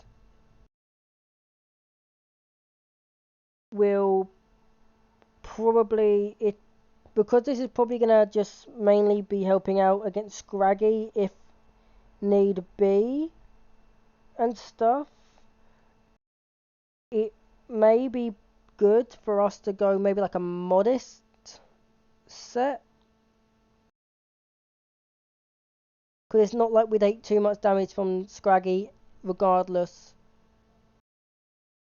And then modest, if you put in all these stats, it's pretty decent.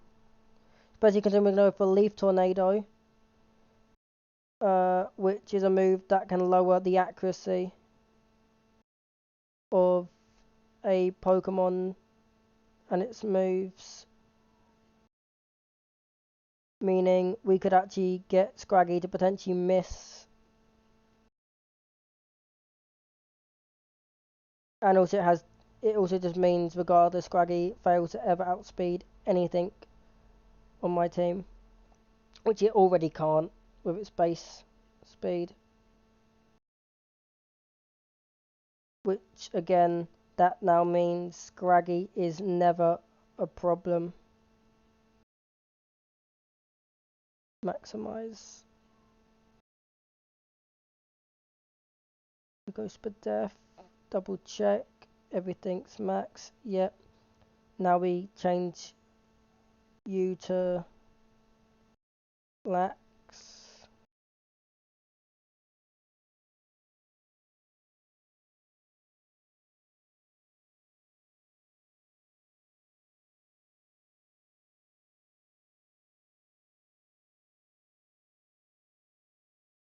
So modest, and we've got to do all your stats, and then when we do you, it's all your stats and adamant.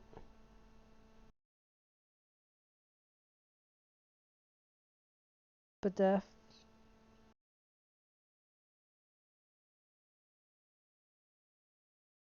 Attack.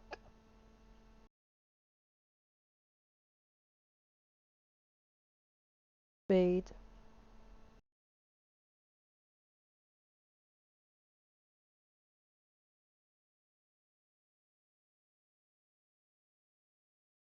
Defense.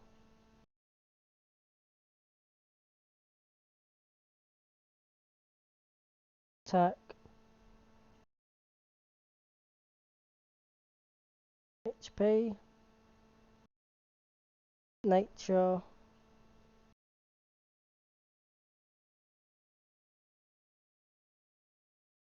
Modest. Let me check something. What's your thing? So you're quiet natured. We want you to be adamant. Oh yeah, I speak to adamant anyway. Well, we still do the same play, I guess. The only difference being now we can have full health Eldegoss.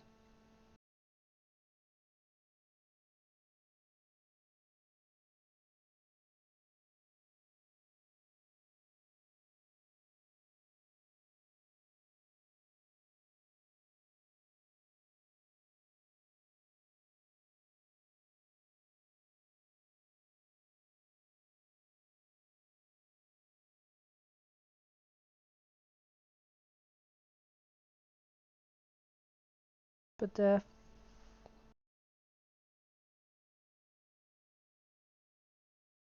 attack,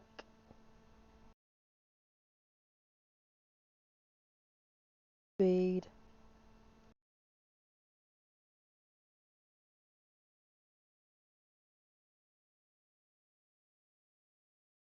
defense, attack,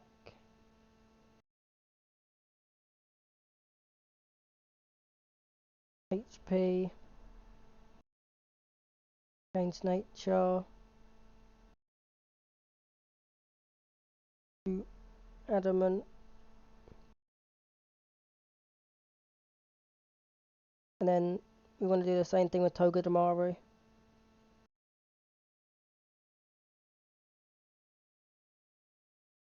Togedemaru as adamant. So now that should be everything right. Lax, adamant. Yep. And we just run Berry on everyone.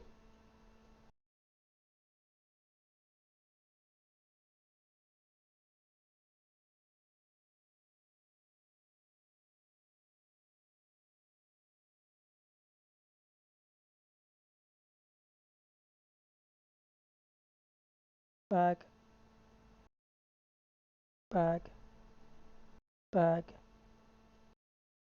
bag.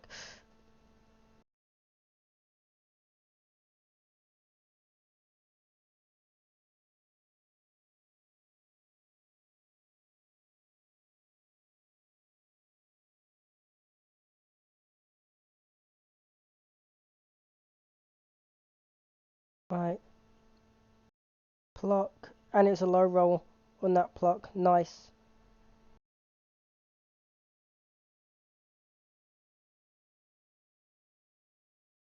Lopunny. We do Aqua Jet. Forcing it out. Goes into Hitmontop. This time, okay. So we go Prinplup, 39 HP.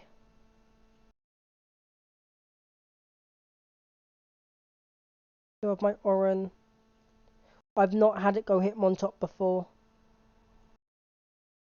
So this is going to be new.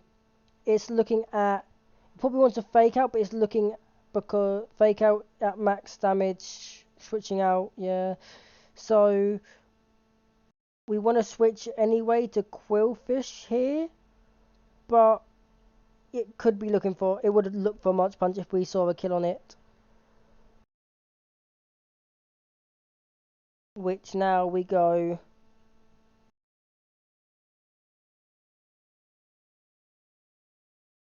Quillfish at 54.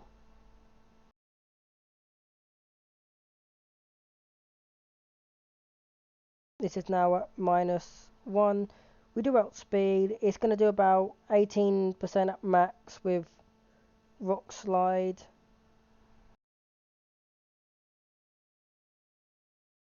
Revenge regardless is always the answer.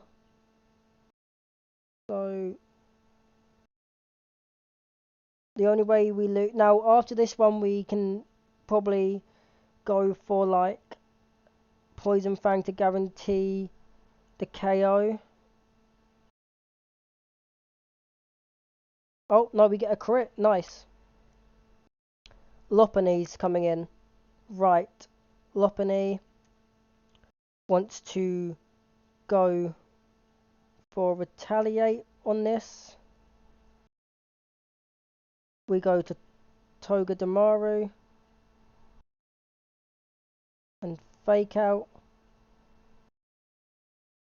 We then go back into this to intim it down once.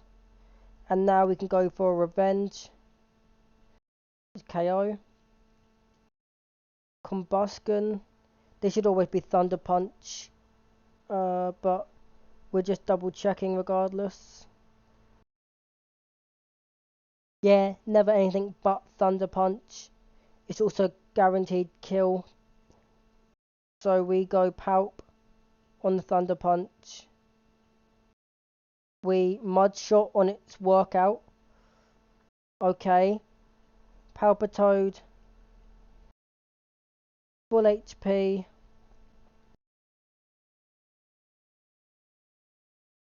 With this now at +1 and +1. Those are minuses. Plus. We live double kick still, which does 48 damage, leaving us on 21 HP. If he crits, do we die? Because that's the massive thing, because this tells us whether or not we dodge crit. There is a roll where we die, and I believe it's only, yes, it's only if he rolls double max roll crit. Hold. Please do not get double max roll crit. Okay, absolutely fine on 35 HP. Poliwell with me at 35. This should easily only ever be HP Grass. There we are. So HP Grass, and then if we switch into Togedemaru right now, who has 46 HP, we see that HP Grass never KOs, only ever does 3 or 4 damage. Then we fake out and spark, where we outspeed because of us being adamant and no longer a minus speed nature. And fake out, spark, KOs, which we don't really need to do the fake out now I look at it. But we're going to do the fake out anyway. Scraggy now probably looks to power up punch only. Yes, can't see kill with power up punch though.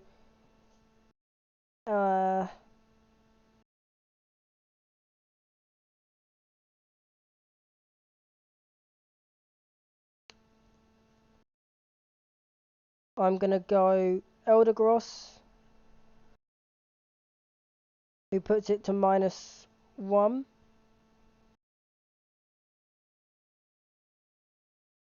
No longer outspeeds me, or actually never did. We're gonna go for Sing. We missed. It's +2. That's not good. Hit Sing, please. Thank you. Oh, I forgot this thing was Shed Skin. Okay, -1. Random move. Growlithe. You don't live anything, do you? This was just getting it to at +1. You don't live anything, I imagine.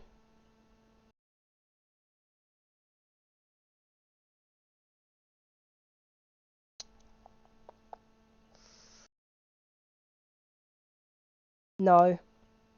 No, you never live anything that isn't Power Up Punch. And it's HP, but this does mean it should always Rock Tomb. Can we go into...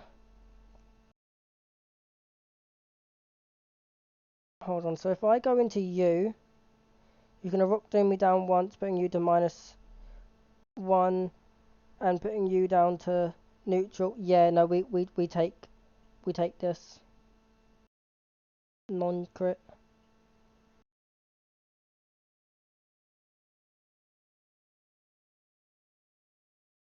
Boom. He should only Rock Tomb or do this, but there's no overlapping rolls, meaning he should fake out. Togi, please, are you able to take a fake out?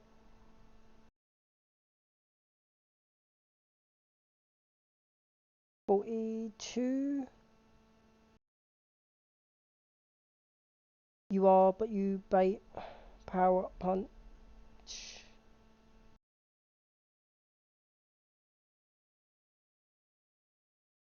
Right, we'll get out of this situation fine. We just got to think here.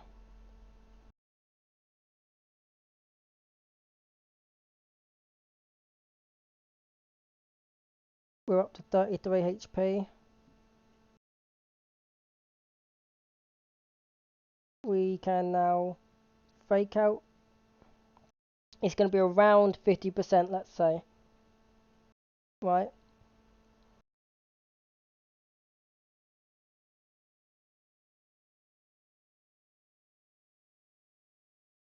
So, this is the predicament we're in, right? Growlithe has a role to kill. Wait, no, he doesn't. We made Growlithe adamant, right? Yes, and Growlithe is faster. Make this Growlithe adamant on here. Jam is still a roll. Let's say he's around.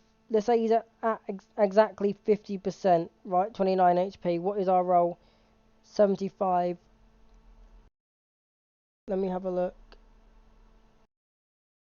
Because this is coming in on a power up punch, which means Growlithe dies essentially if he can't KO. Because this should only ever bait power up punch. If it baits anything else, Growlithe dies to max roll or low roll Rock Tomb.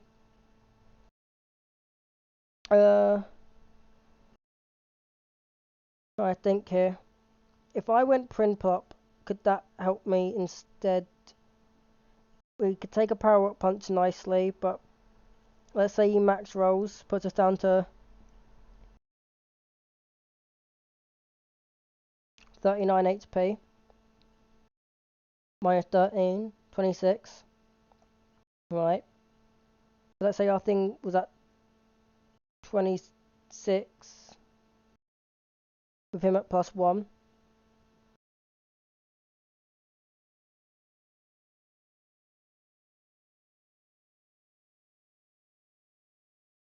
let's say that. We die... Oh wait, no! We'd go up to 36. We can leave all rolls here. And we're faster. The damage Pluck's doing to either like Scraggy. Our only chance of victory would be double high roll. Although, let's say we take the power up punch, right?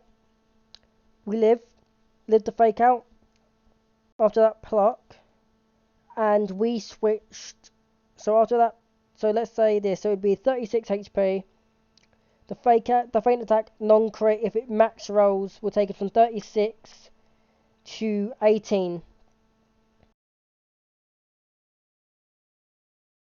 It means we're getting hit by random move. If it's Rock Tomb, we don't die. If it's Power Up Punch, if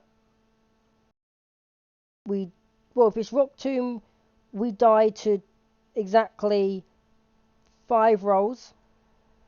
If it's Power Up Punch, we die to exactly 1, 2, 3, 4, 5, 6, 7, 8 rolls.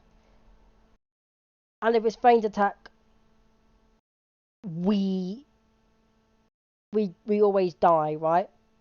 But if I went Growlithe, I'm pretty sure we would need it to never be faint. We need it to be Power Up Punch for Growlithe to live in this scenario with 31 HP left.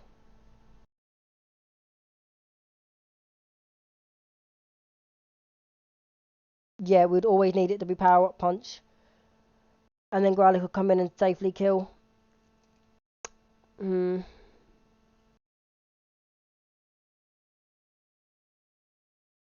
Right, that literally seems like it's our only play, and I guess worst case scenario we could maybe kill with a Togi Spark, because Togedemaru, all this, Adamant, yeah, that's like our best hope coming in on not Power Up Punch with Togi, with it being +1, I would guess we're only one roll where Power Up Punch guarantees kills, but only one roll of Fake Out, Feint Attack kills.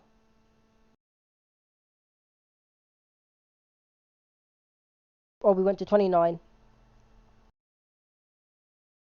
Right. Pluck.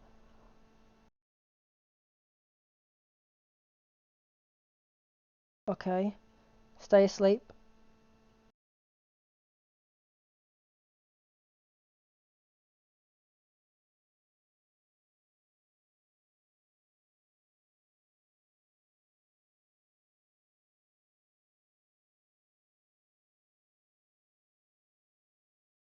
At 31 HP.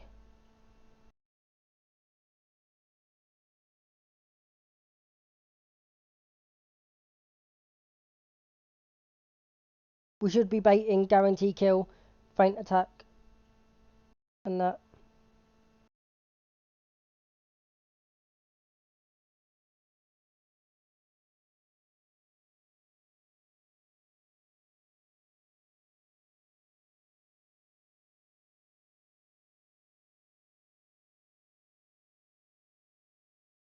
This is just bad positioning.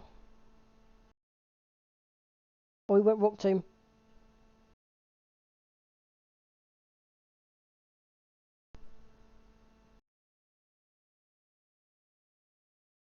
Wait. No.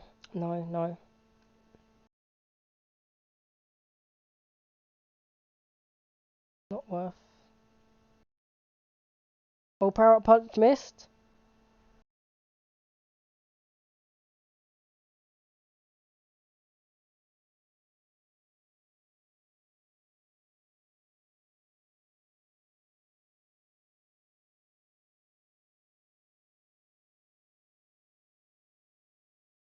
We need this to stay asleep.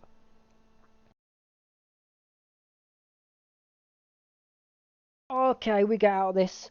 Deathless.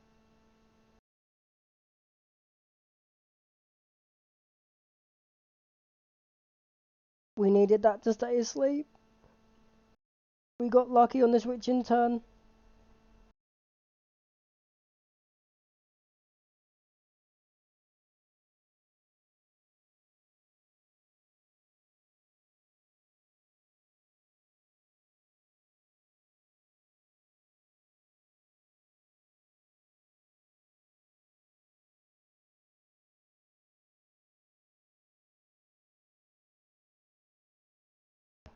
Now we just level everyone up to the new cap.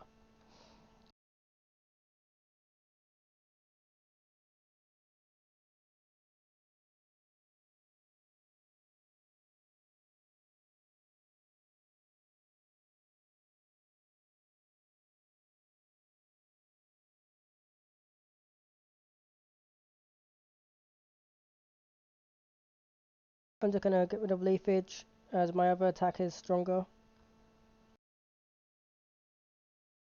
No.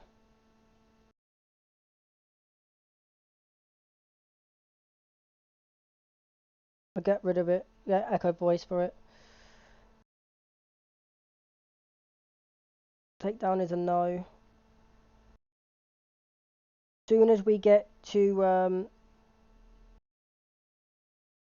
Rossborough, we're gonna get a new encounter which I don't count as the Rossborough encounter because it's just Growlithe becoming a different variant of itself.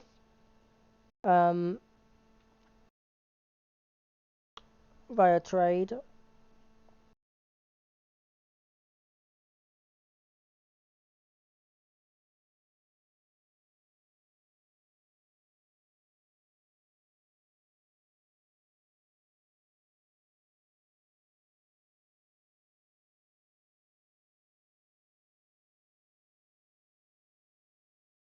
We're gonna get a few good evolutions as well, uh, Yamper into Boltund, and Masquerain, Surskit into Masquerain. Which me having Masquerain and Togedemaru is amazing in this game, as they work really well together in pivoting between like moves and stuff.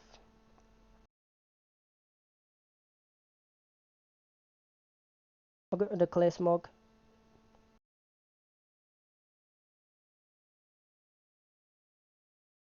Rock Slide.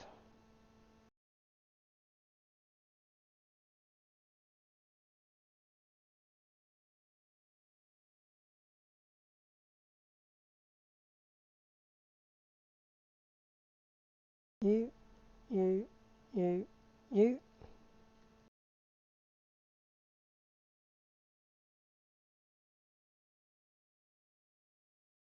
I will also get Dreadnought as well, which are two mons you can bring to Brawly, but ultimately neither of them are really needed unless you don't have something that can sort of do its job. Like Masquerade's not needed on Brawly.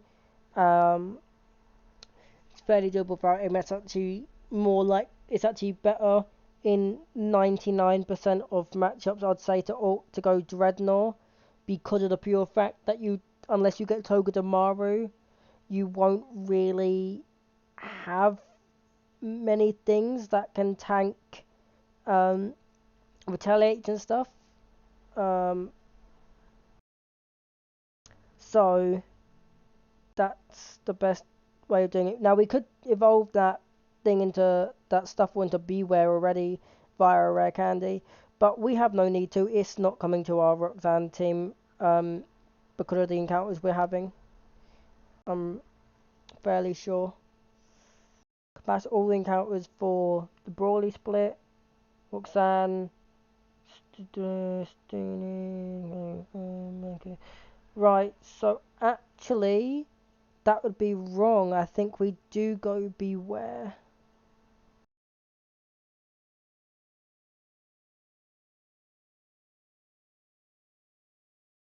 Because the other option would have been Breloom, which is just as well here. We'll have a look. Right, so next trainer being you.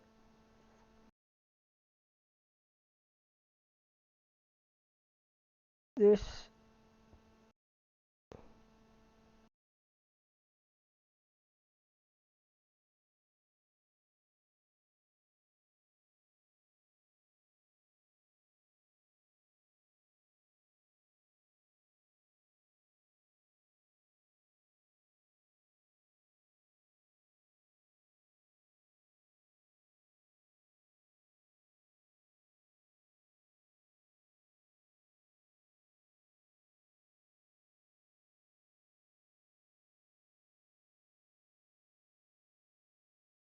right.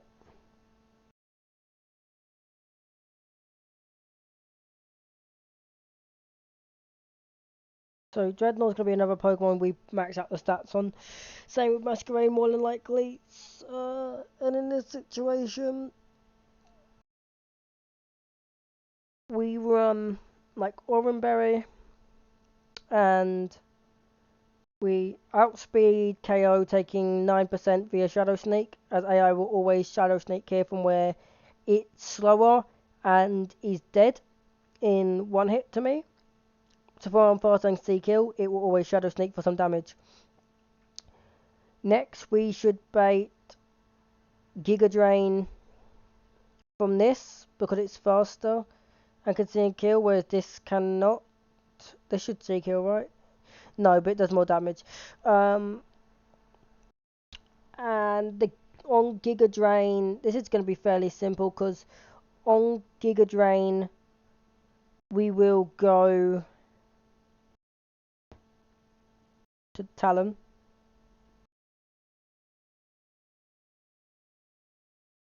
and then kill with Aerial Ace. Or do we see better play? No.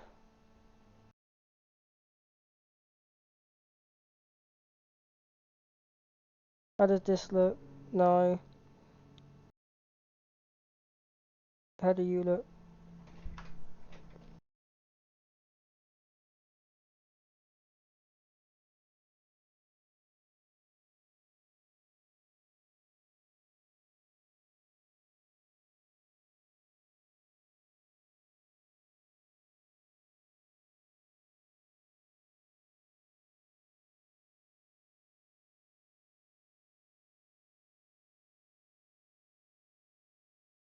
Yeah, I think we run Jolly Max thing Bolt Hunt, which is going to be a good mon regardless to use.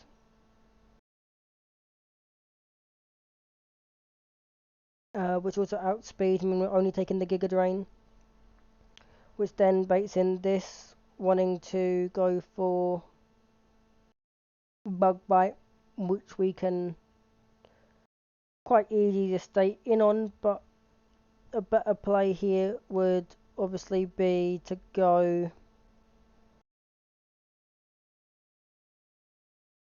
into max stat this, and then on aerial I switch back into our Dreadnought for one hit KO, because it should be one hit, right?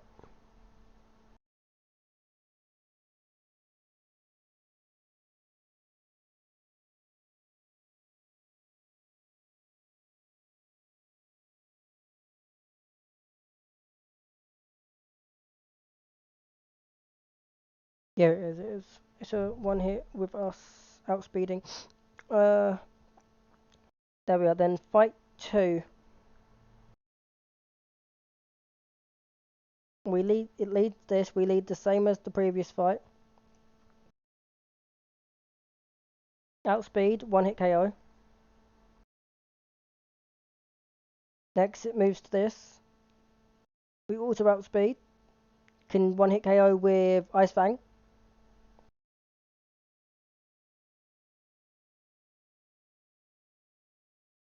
This gets obviously outsped in one hit. But this will probably come out before anything else, which does outspeed me, but I imagine we just go the same plan as we did last time of Bolton's.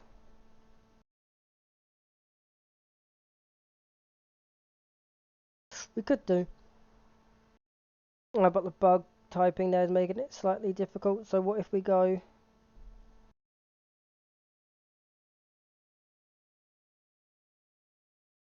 Yeah, no, that works. And instead of quirky, why don't we just straight go modest, which is going to be a good thing on this anyway. Yeah, no, that's the play.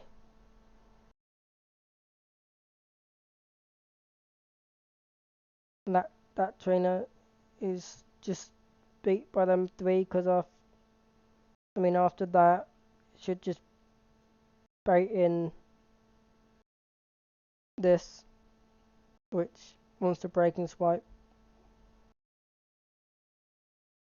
We can also just double air cutter this because we don't care about the thing. It can't KO me with, you know, crit or anything. And this just gets outsped and yeah. Like we literally kill this thing so many times over. It's unbelievable.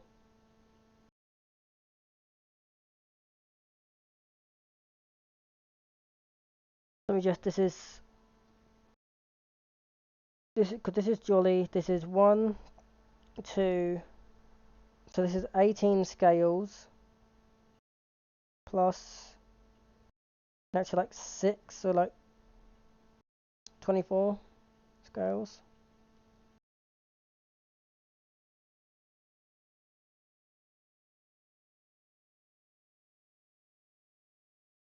For death, attack,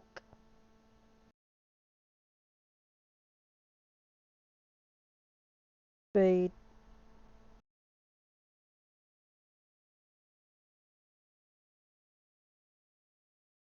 defense,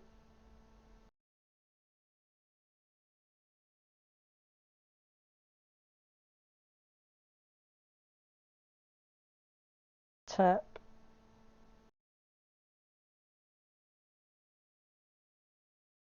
HP. Double check it. Yep.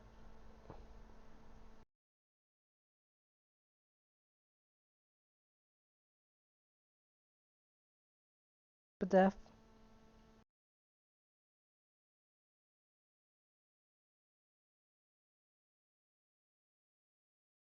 attack,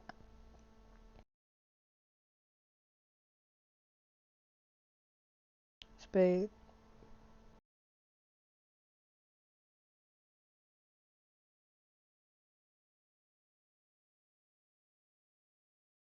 defense,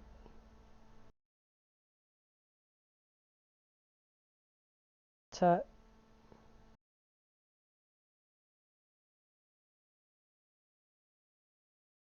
HP.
Right, I'm back, and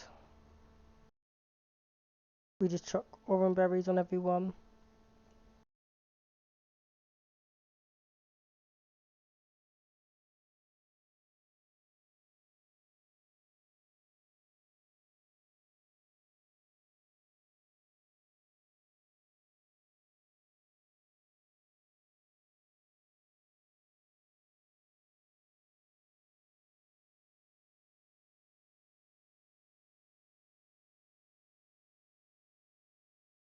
Right, let's go for the forest.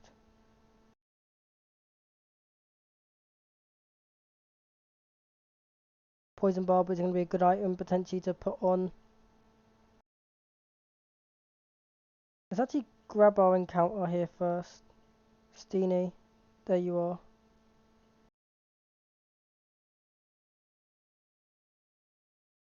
Got the right one out in front, let's go.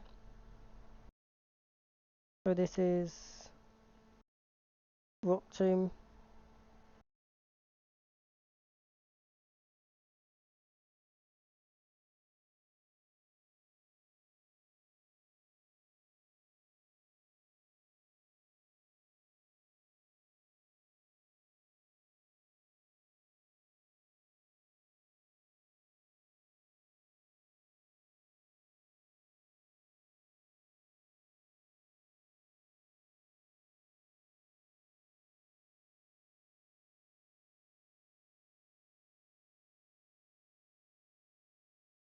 I think we said we were just going to go straight into this, right? Yeah.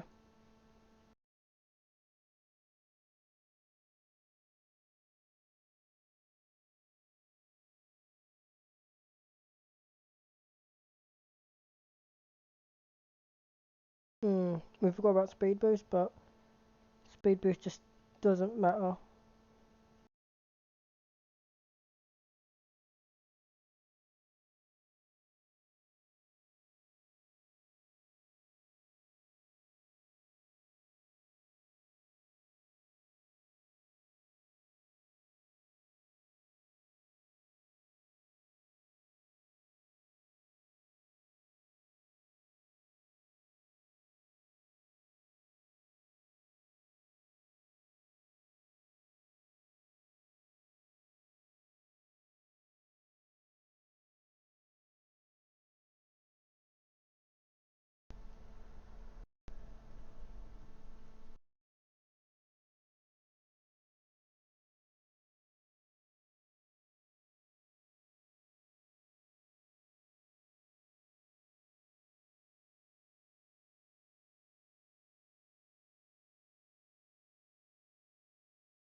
This next fight, same lead.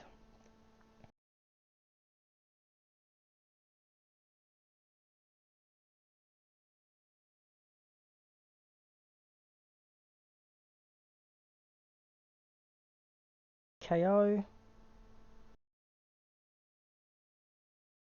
Bombing Magical Leaf.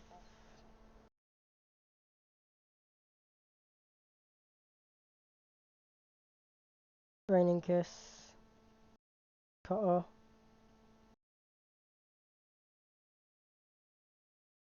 Ice Beam.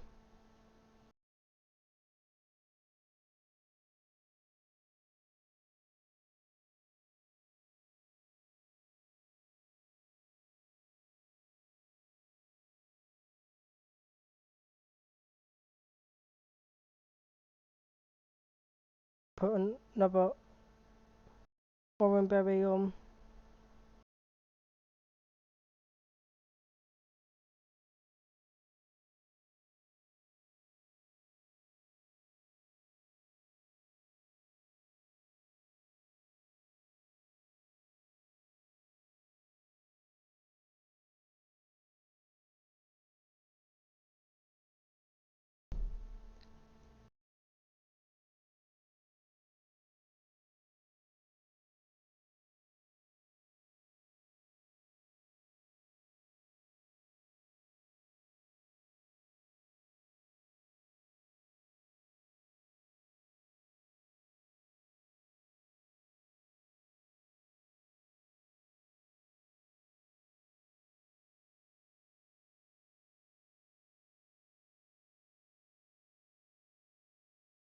Plead Stuffle. He covets. We submission.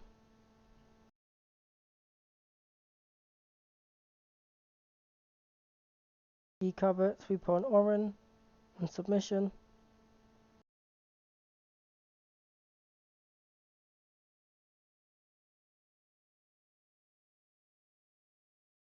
-1. Firefang. Put covet.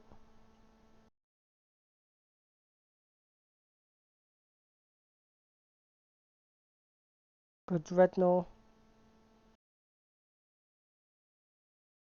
I'll just rock Tomb.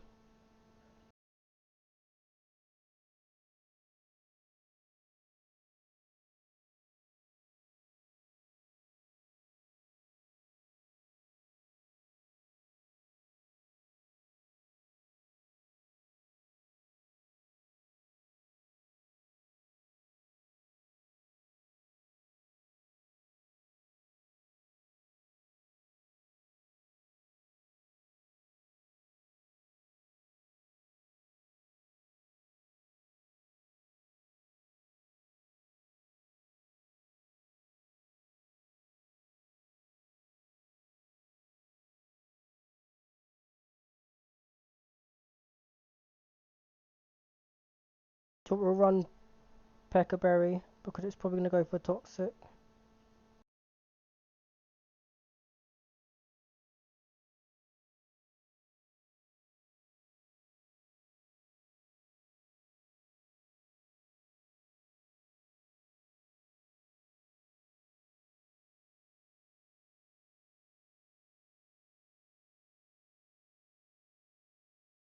Goes for Toxic. We now stay full health as we take out the Crowfish. Switches to the Seadra, and we're at -1. We can safely two-shot and outspeed.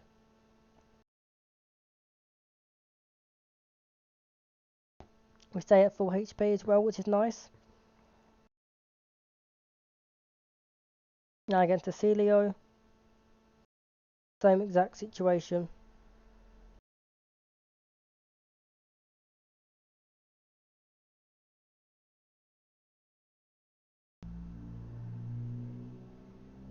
Oh, next up's this fight. Okay.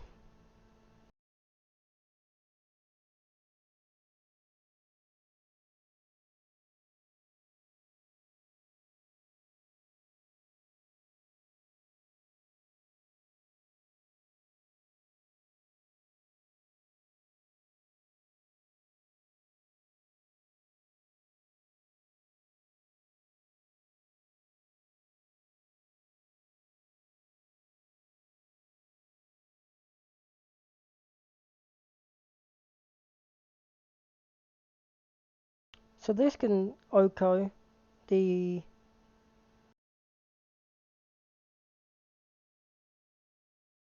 thing.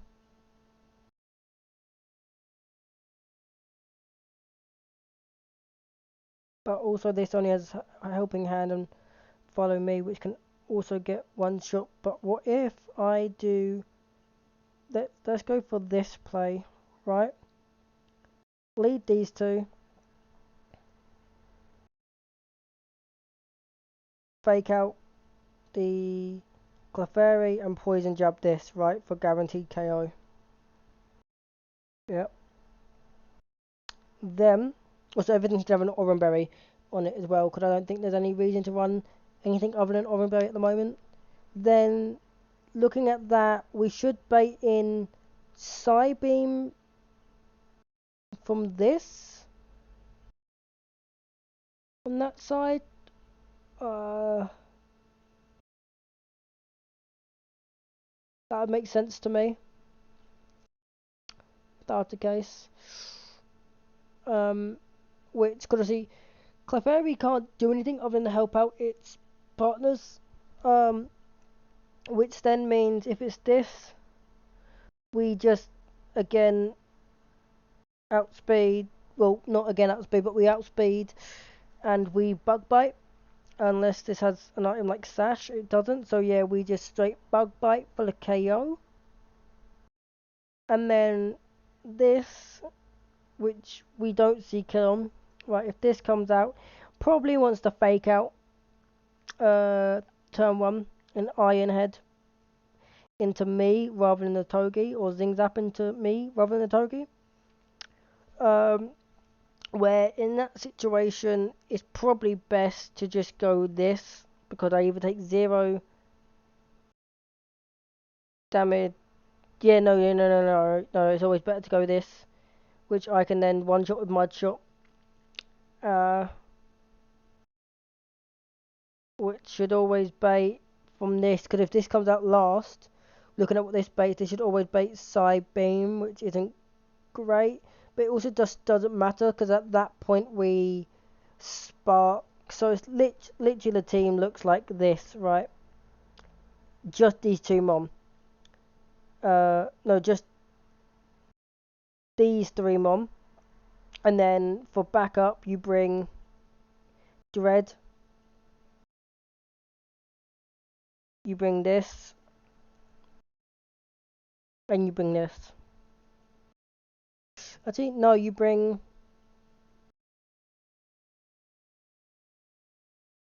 this. We run Oranberry on everyone.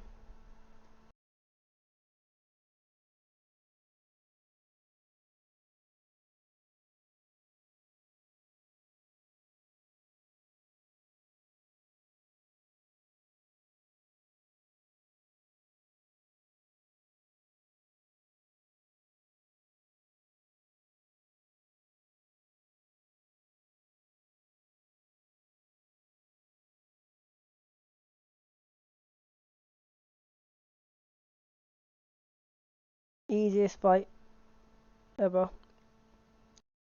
If it goes exactly to how I planned. So, fake out turn 1, you. Poison jab, you.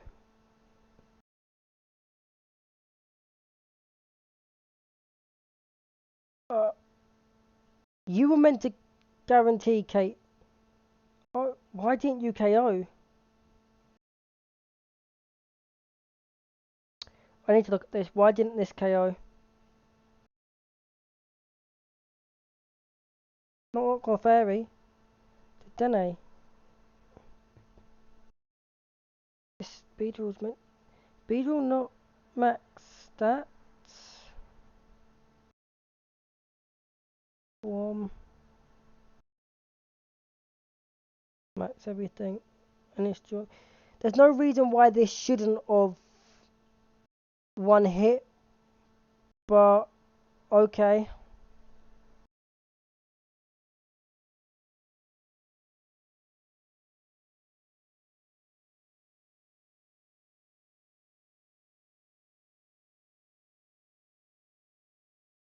Abra now comes out. Probably sees a kill on Beedrill, right?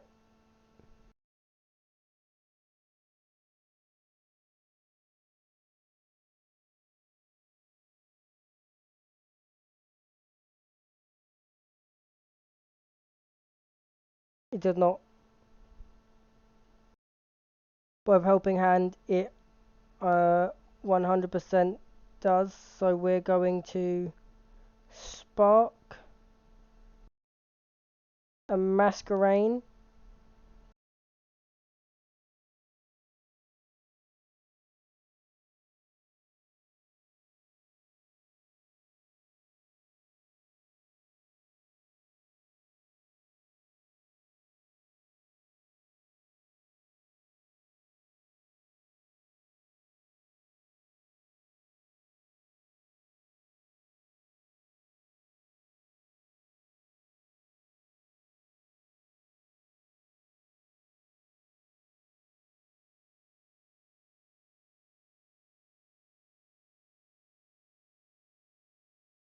I'm going to go Beedrill, Palp here.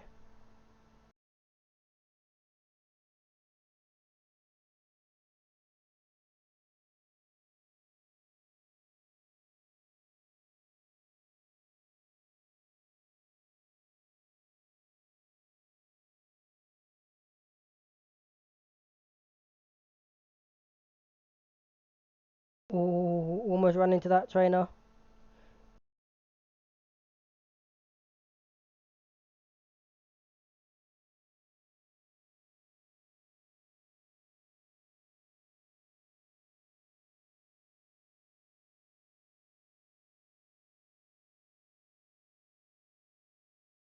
Right. Move. Okay, so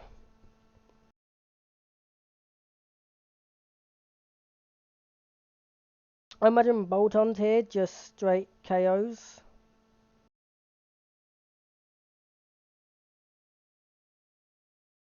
No.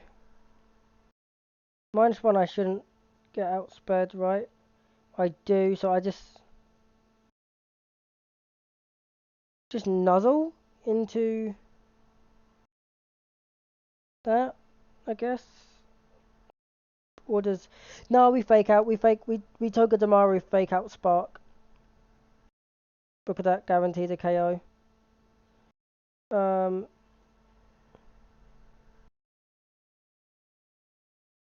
should then bait out Earth Power from this, which all we do here is Masquerain and this on Flame Charge or AP.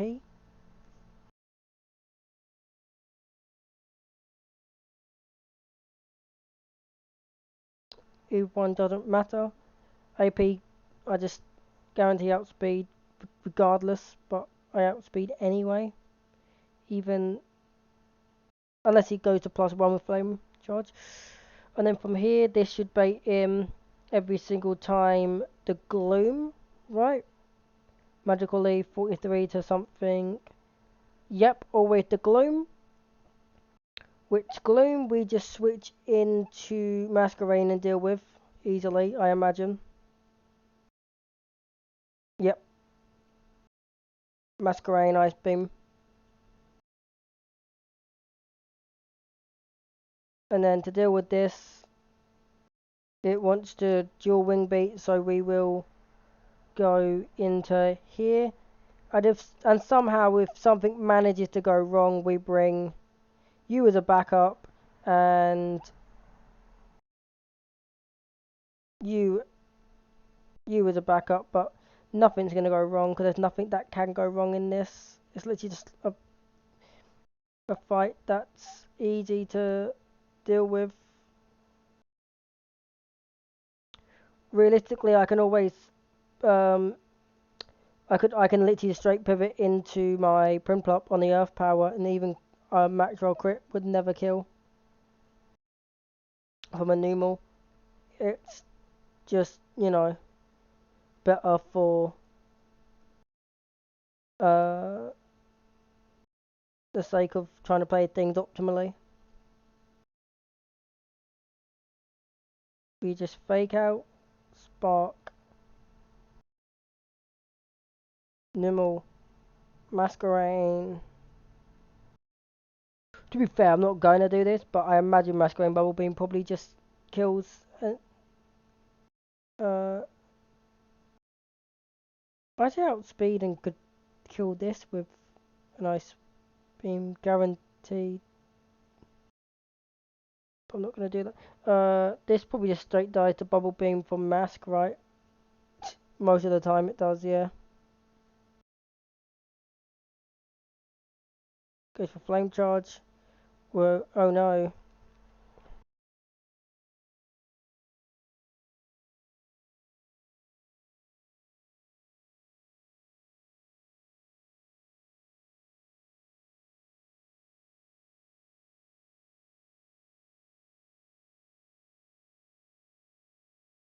It wants a Magical Leaf. It can't do any damage. We Ice Beam.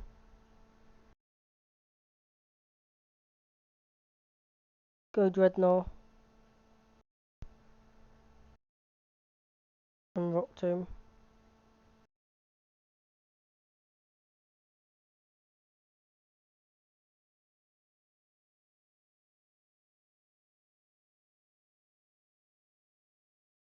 So we don't go here, grab that grass. That's never what to do or where to go.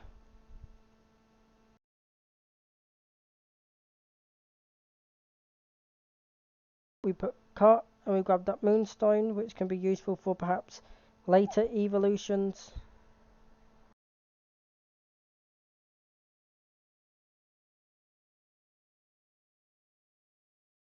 Speak to you.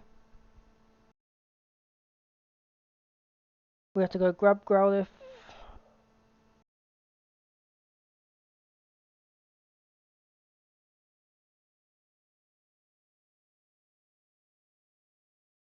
I know there's probably going to be some people who end up watching this video saying that this counts as Rothborough encounter. It does not for me.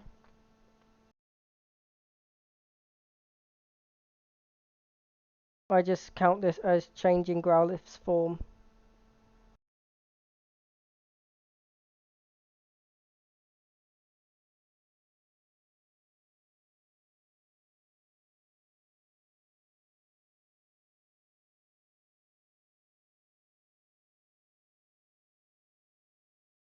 Right, what's next? We need to pick up the Makuhita with guts. And that's it. We'll do it with Hamilton because actually no. No. We we'll pick it up with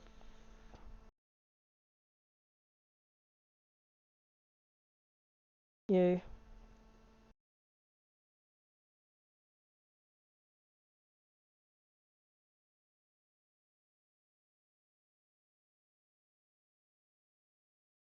We'll bring you, even though you're not going to be needed. And we don't need to fight anyone to get the encounter, if I remember correctly. No.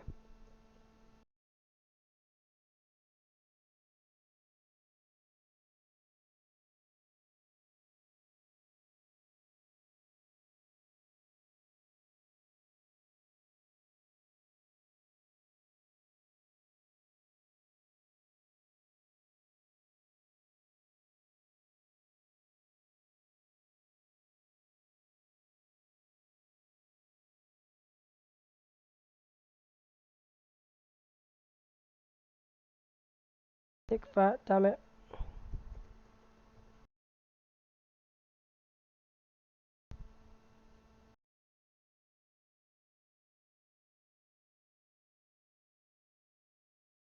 Thick fat.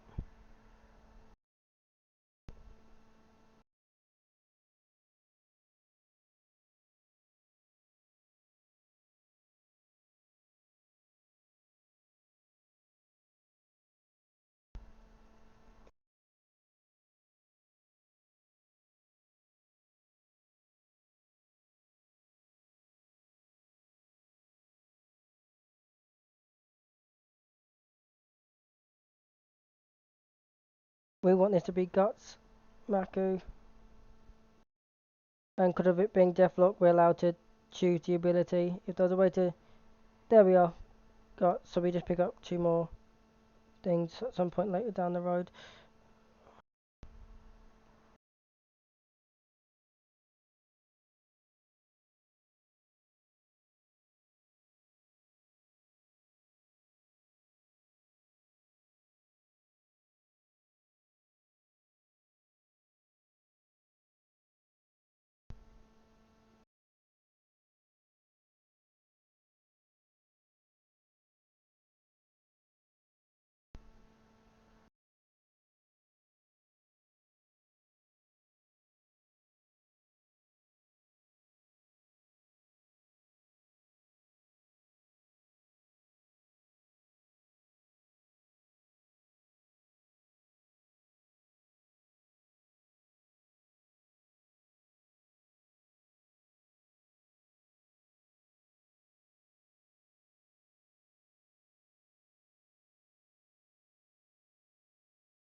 And now we just start going through the gym because now this is the first trainer. Now obviously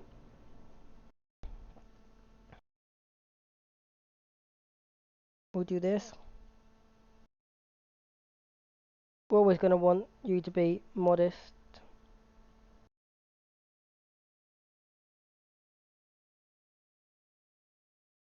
Simple as this, right? We have a roll to kill, but if we put never melt ice on you, right? You outspeed, guarantee kill. Bait, Archeops, who you risk getting flinched on, right? Which really doesn't matter too much for the sake of you're going to be full HP anyway.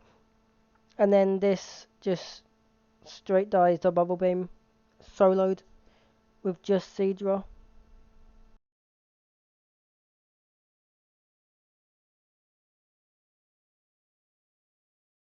And the worst part is we don't even need Nevermelt Ice when it comes down to the Roxanne fight. We always take Oranberry and get a guaranteed one hit KO on the Zygarde with a Seadra like this. Which means a Tyrant is more bulkier. This Tyrant here is more bulkier than Roxanne's level 24 Zygarde.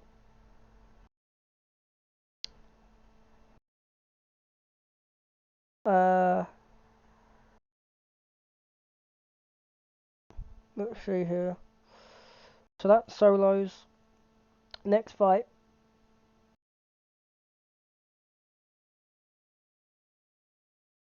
We outspeed and we can go 2 bubble beams. If this comes in, which it won't, more than likely, we can almost guarantee KO. So with this fight, from the looks of things, it's just better to run Prinplup and Hariyama to deal with these quite easily. Yeah. Boom. Boom.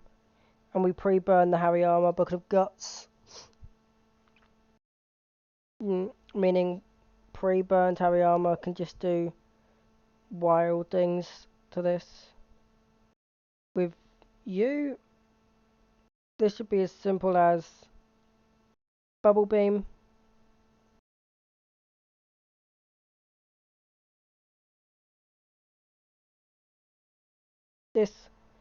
Then this comes in, you Palpitoad and Mudshot. Or Bubble Beam slash Muddy Water, whichever one you prefer to do. I think it needs to be Mudshot for the kill though. Oh, no it does not. You just... Yeah. So we just Bubble Beam or Muddy Water actually every single time. Which should then bring in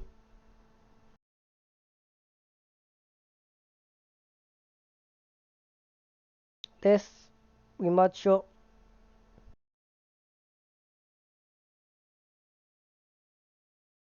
Which even with Cast Up Berry can't outspeed the next turn. Meaning Reversal does nothing, whilst this just then goes ahead and destroys this. Oh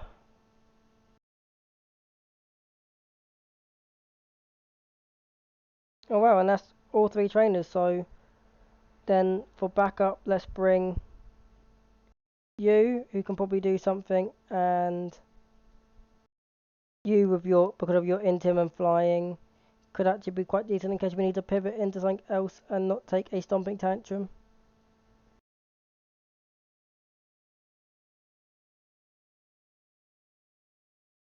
Max, max, max, max. Then we just have to max out Seadra and that, turn in Modest, and pre-burn Guts, Adamant, on Maku.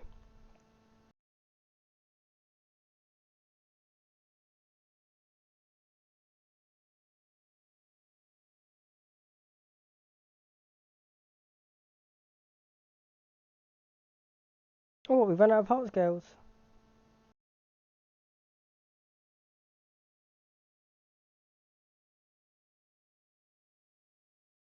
Okay.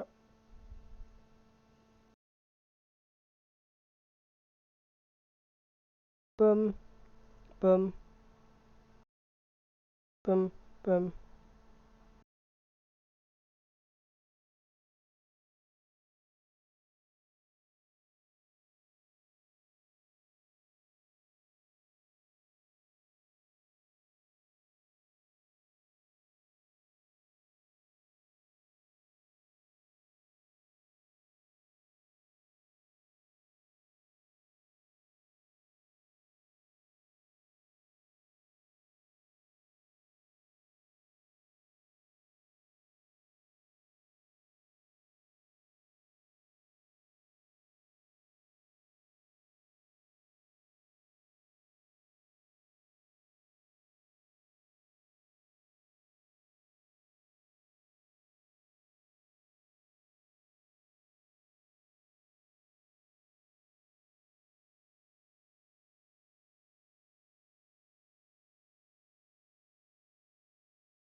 And now HP. Change nature.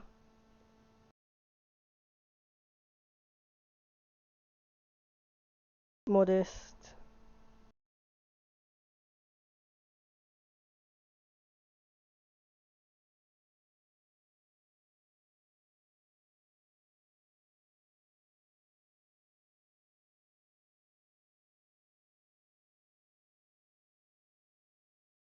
Run. Oranberry.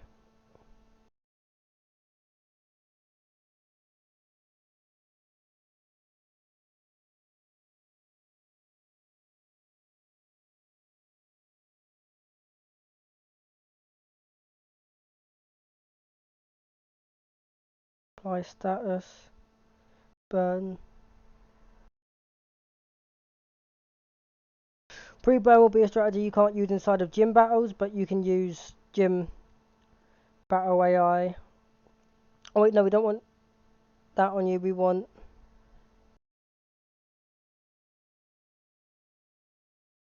this. Unless, actually, Masquerade outspeeds 1, not 2. So yeah, no, the plan would be better if we went this, because it's not like we're outspeeding the Archon anyway. So,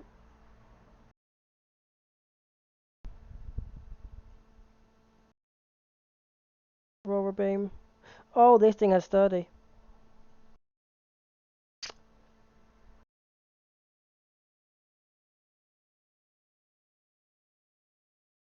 So against the Archon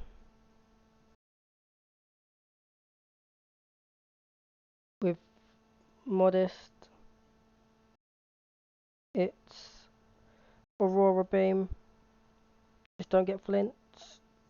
Crit flinch, damn.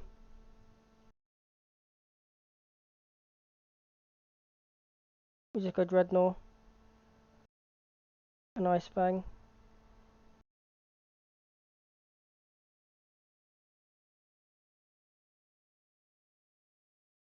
Okay, That Arkham was much more a problem than it should have been.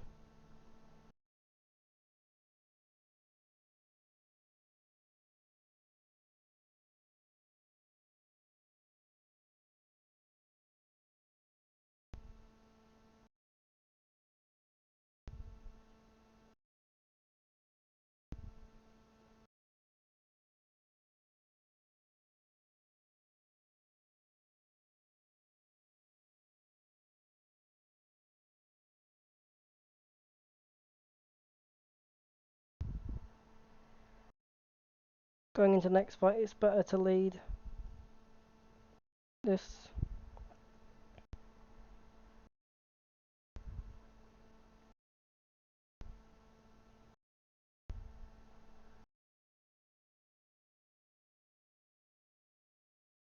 Double that. Cradilly's gonna want to Giga Drain. Okay, well, play still Hariyama.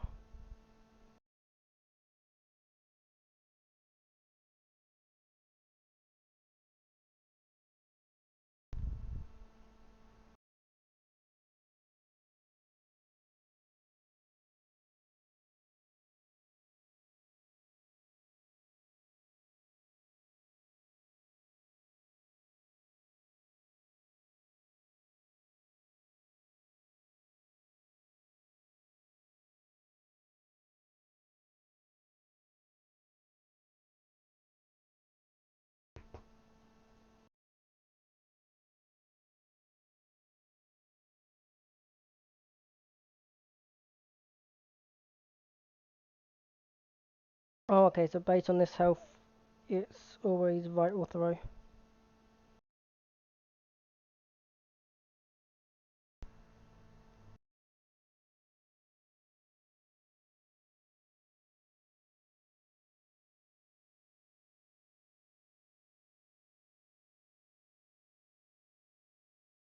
Not one hit KOing it anyway. If that it was even a possibility, would never have mattered there. And then to deal with this.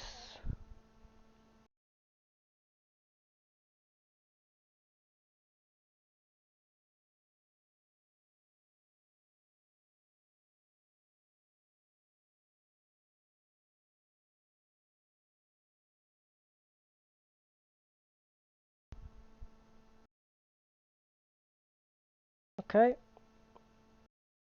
we were in crit range there, but feel like it was best.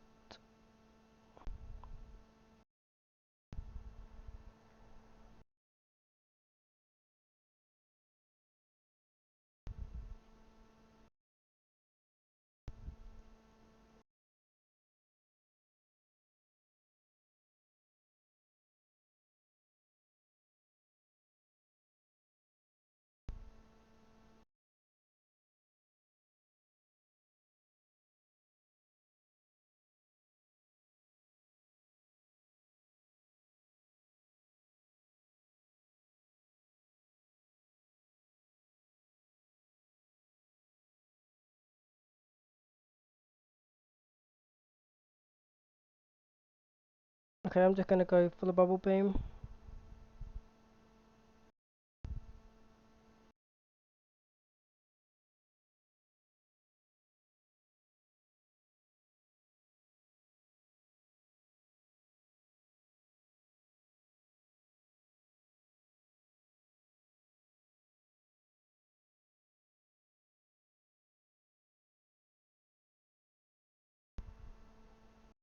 Two sets of bubble beam.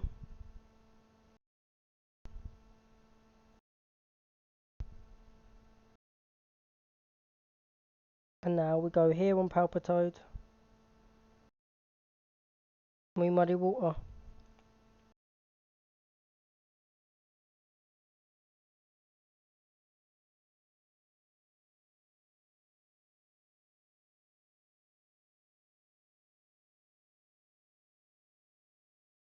So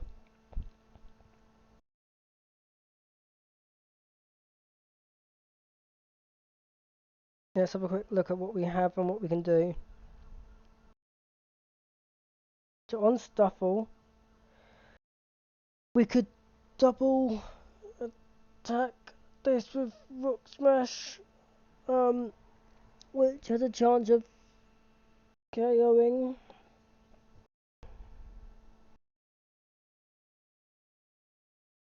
Let's not go. Let's go like, let's say Adamant here, right? What if we made this? If we evolve this into Beware, we take probably a lot less damage, right? So we're going to say it's Adamant, we're going to say it's Fluffy, level 26. We don't outspeed, we take literally no damage though. We're going to have Submission, Rock Smash, Brutal Swing, and maybe Dull Eyes.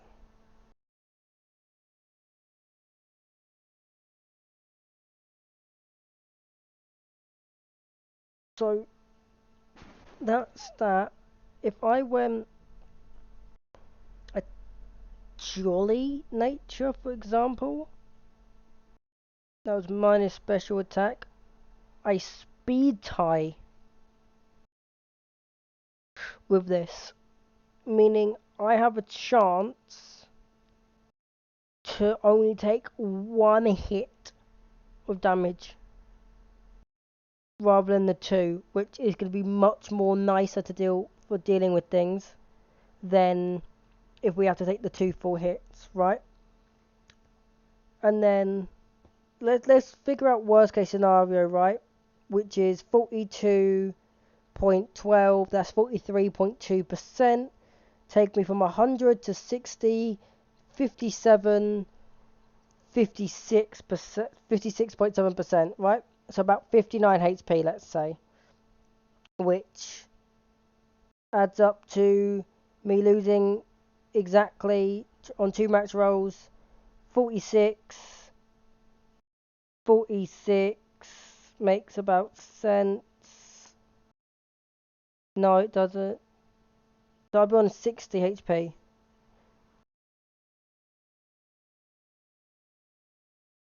Right? Of 2 max roll brick breaks. On 60 health, what do we bait in? Not that. Definitely not that. Again, not that. But so far, 28 as a max roll is currently winning. Unless it looks at Zen Headbutt being super effective, in which we could see Caracosta come out, which would mean on Caracosta we probably just hit Rock Smash -1 defense into straight submission to take as little damage as possible in that, from where we also outspeed. That I don't see it unless it sees fast kill somehow. And even then, we probably run Chesto if it does go the line of this, but I don't think it ever does. 47 to, so it all is guaranteed Psycho Cut Soul Rock, right? Now, this is what I'm looking at here, right? This wants to Psycho Cut me. I'm imagining this is sort of best case scenario is what I'm imagining here, right? Because I'm already faster. I go for 2 Rock Tombs into...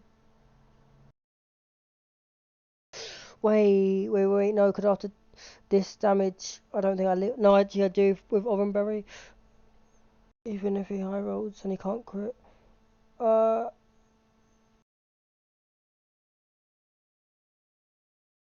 water pulse 3 times, right?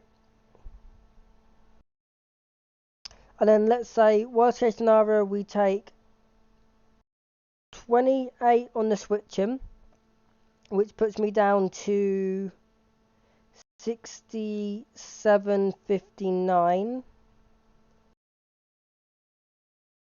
And then we would take 40, which puts me down to 19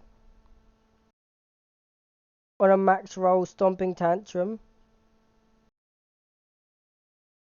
Then we go up to 29, but we already outspeed, meaning that's only, wait, no, that's only after one stomping tantrum. Oh, that's not good. That's not good. Uh, different plan. Then Psycho Cut from the, no, because that baits in Rock Slide. Well, actually, no, that's better. That's better. I want to say, because we tank Psycho Cut, but we do take a lot of damage. Although we are going to have it at -1. But when we switch into Dread, normally we take like 32% max. And Dreadnought comes in on that. And can much more safely do double, do like 3 bites, for example, and have the chance of flinching. So that's kind of looking like my plan. So my team right now is looking like you as a Beware with you followed by you. Right, so let's say this. I kill with 3 bites and lose 28, 56, 84 HP, leaving me on 3. Then 13 at the max because of Orenberry, right? I should then bait in random move, which means it should be Zygarde looking to random move into incoming Seadra, which worst case scenario he Dragon Claws, although that would mean he would need probably like a high roll crit to kill me. So even him going into Dragon Claw on this switch in does nothing, and we just run Oren Berry. Wait, this is. Wait, we don't want Poison Point, do we? Hold on. Yeah, we do, because Poison Point becomes that.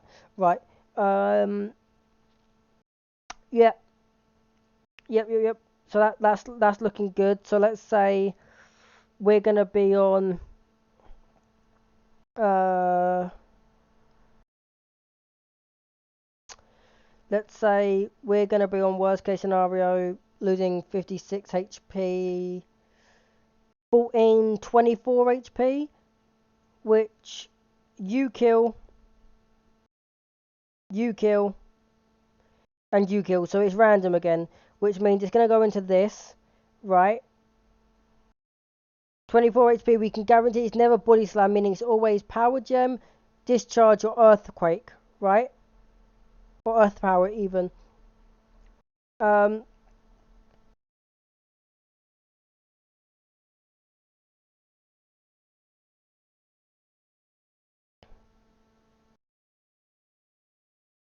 Meaning I can go Hariyama here, I imagine, on any of them moves, being best case scenario for Hariyama to switch in on, with a Cherry Berry in case of Body Slam Para. And a Vital Throw. Actually, Body Slam Para could be better. But at the same time, we don't want it. Then we Vital Throw for the guaranteed KO. We could also thrust or force palm. It doesn't really matter what we go for. Here's guaranteed KO with him always getting off an attack, and I'll just run Cherry Berry for the long run. Leaving under this plan, right? That leaves Caracosta and Solrock left, right? Worst case scenario from Aurorus, my Hariyama's gonna be on 29, 42 added together, 62, 71, 33, so 110 minus 70 is going to be 43. So 43 health altogether with the damage from Earth Power Max Roll and Body Slam Max Roll. At 43 health, you always kill with Zen Headbutt. And you always do not kill, meaning it's guaranteed Caracosta Zen Headbutt, right? We can easily go here and make it -1 and take so little damage from Zen Headbutt. Bait and AP, right? On the Ancient Power, we go into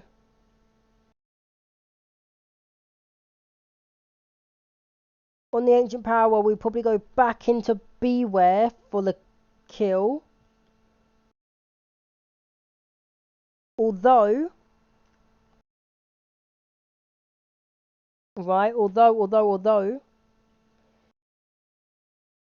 this thing doesn't evolve, right? Yeah.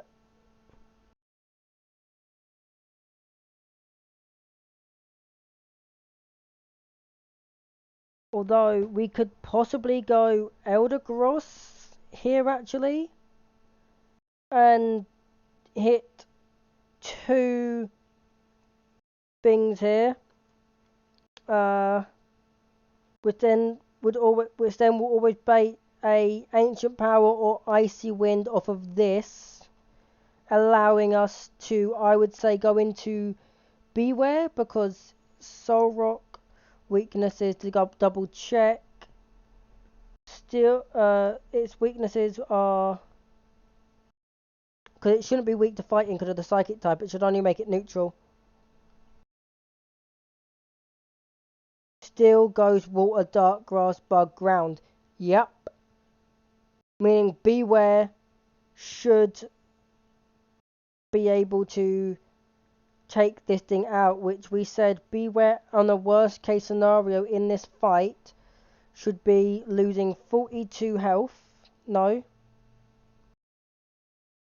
Should be losing with Fluffy and Adamant. Oh wait, no, this is 26. Should be losing 46 health at the maximum. Right, putting it on 60 HP. And then against a Lunatone, if it switches in on either one of these moves, it does the same amount of damage, which is 15 on a max roll, taking us from 60 to 45. And with Submission, Rock Smash, Baby Doll Eyes, and Brutal Swing,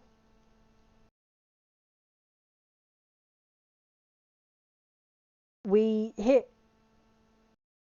a submission, and this means we run Chesto, right?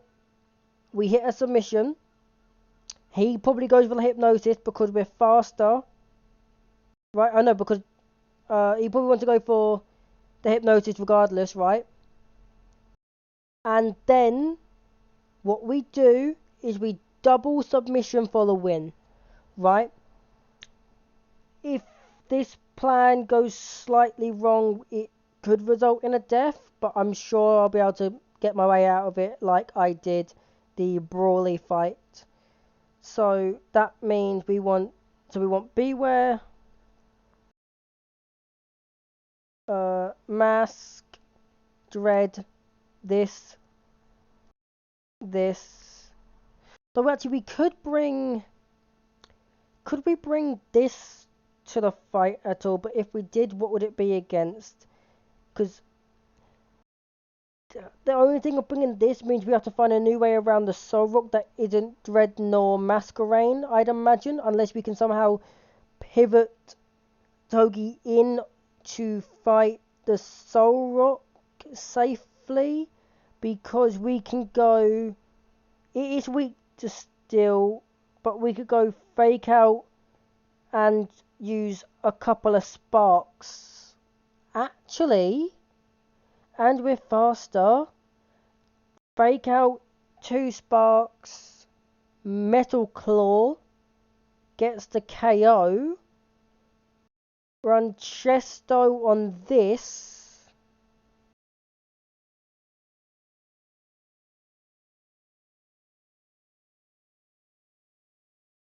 Run Chesto on this, and oh wait, but how we can't fit on to the team unless we find a way to deal with Solrock. That's different. Can it die to? We could. No, because that's on Bolton.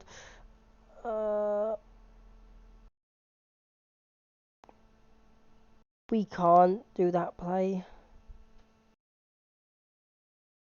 We wouldn't be able to even get that play off if we went black glasses, right? Because even though we outspeed, about getting in safer. I'm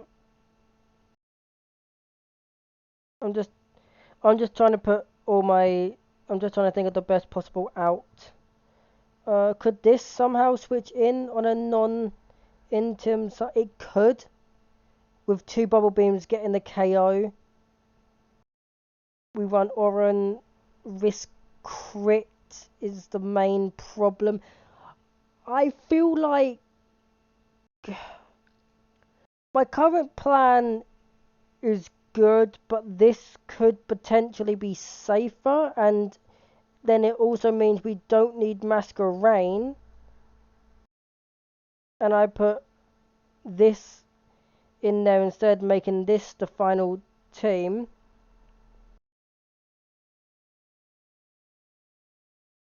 Because, like, under that assumption, we don't need this.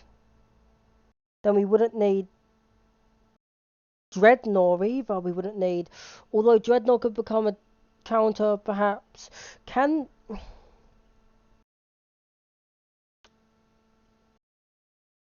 See, that's the problem, because we can't counter this with it, because after weakness policy activates, which I believe is just +2, +2, +2, it just sweeps. Yeah, no, no. As much as the plan I just thought of would be okay, I much prefer this plan that I had in mind.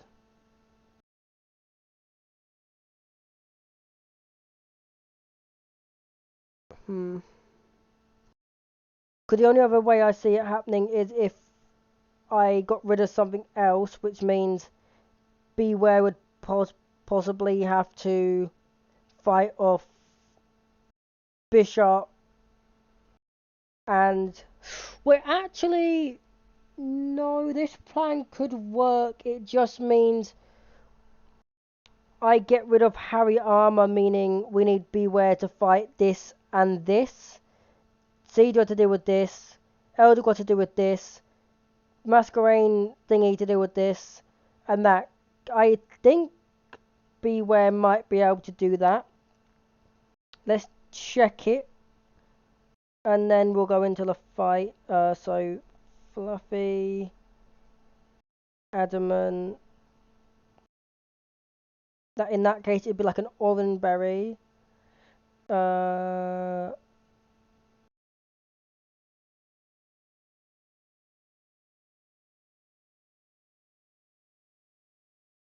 Submission. Rock Smash.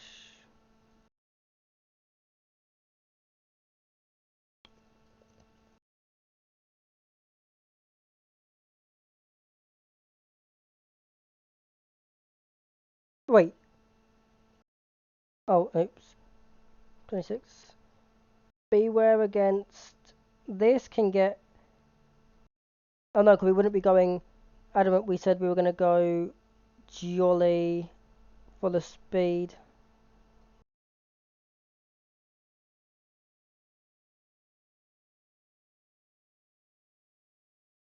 We 2-hit KO with that. Potentially only take 1 hit. And then Aurora's literally can't touch us. So we could also run Cherry Berry to make sure no para on the switching, depending on what the moves bait. Do you know what? I say we go for this plan. And we had Togi. Hariyama was needed, no longer needed.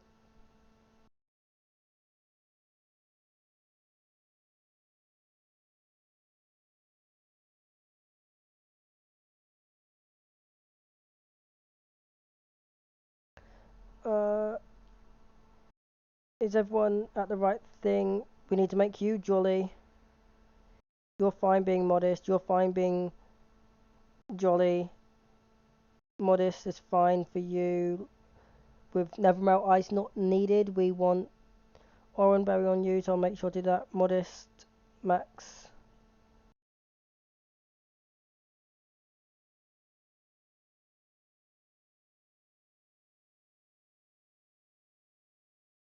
Take your Oran.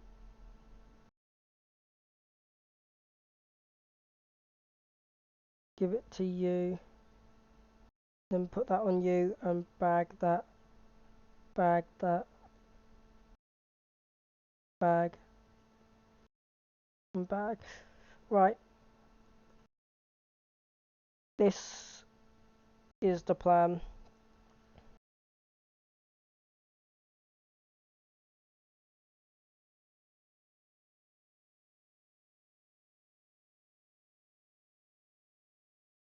Oh,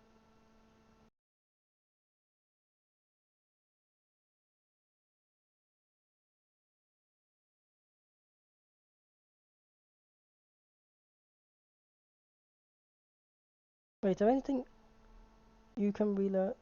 Let's let's evolve you first, and then we'll check that stuff as well, because there could be something else we can use on stuff on a Beware.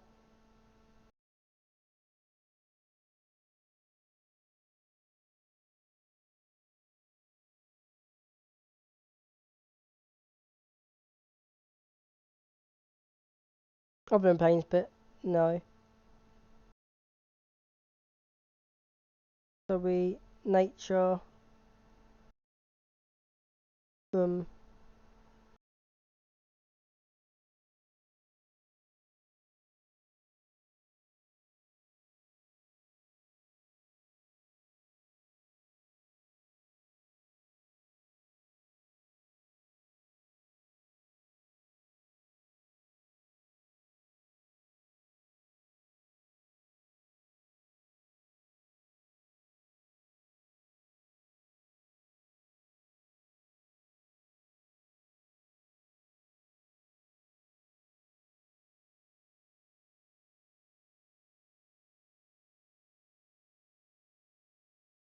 Nope. Tools, scripting.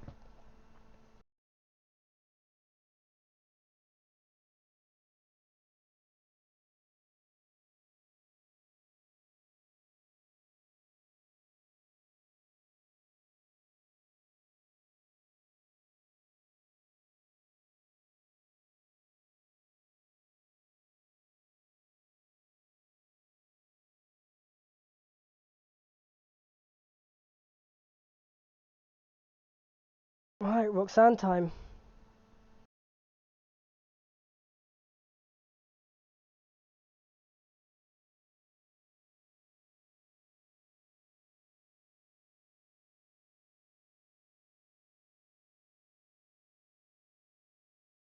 Right, and this thing's speed is exactly 48, correct?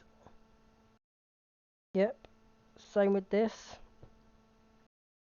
A 50% chance this turn that I do not take another hit.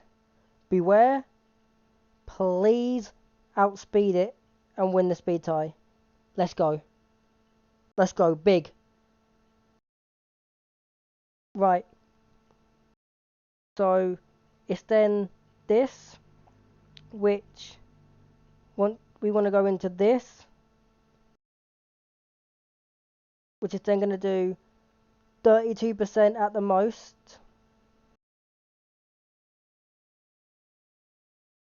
Can I do maximum of 25 damage? It done 77 to 56. Okay, it done 23%. Oh no, 27. Which means it min rolled. It done the minimum roll. Right. This now wants to rock slide as we go into Dreadnought.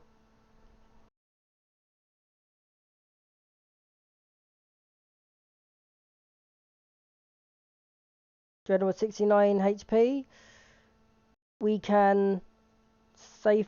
We're at 53 to 51. Double check. Dreadnought speed isn't lower than what it says on the calc. It is not. Right. So we just go for bites here. We want him to min roll as much as possible or get a flinch. Come on.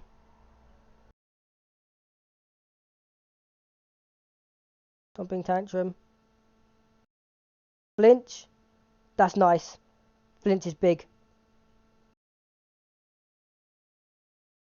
Zygarde. 45 HP. This is looking for guaranteed 1,000 arrows kill. We switch into Seadra. There's no other switching to do here. Switch into Seadra. And it can't kill me. Not even after crit, I'm pretty sure. Because if we switch in now on this 1,000 arrows, max roll does 27. Even if this thing crits, and then this thing would have to quite literally high roll crit into low roll Dragon Claw crit, or low roll crit into high roll. It needs a max roll crit basically to kill me, which I just don't think's happening. 1,000 arrows. Oh, okay. 1,000 arrows crit down to 19. It shouldn't have been doing. It shouldn't have done that much with 1,000 arrows crit. That done more than it's meant to.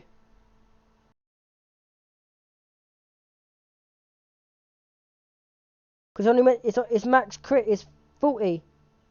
Meaning I go down to 30 HP.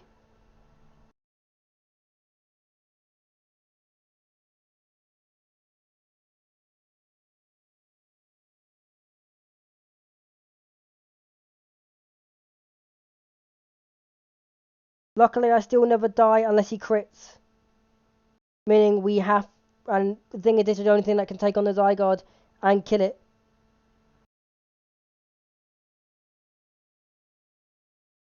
That can't kill. That can't kill. The calc even shows this can't kill without crit.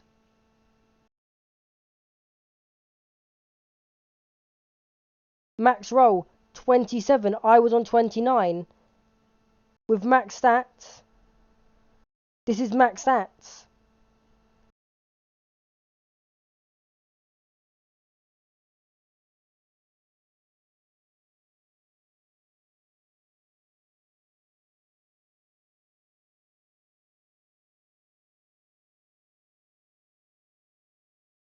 I'm refreshing the calc to see if anything changes, which it shouldn't change.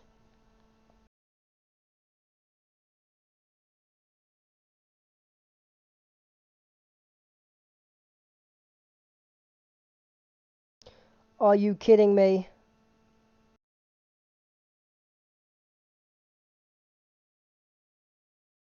Oh, are you kidding me? Calc didn't even show the right calcs. That's why it done more damage on a crit. That's completely wow.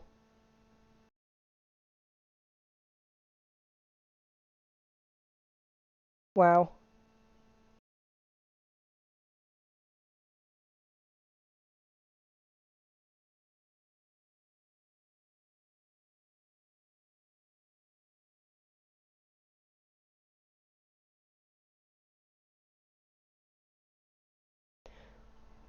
That is unbelievable.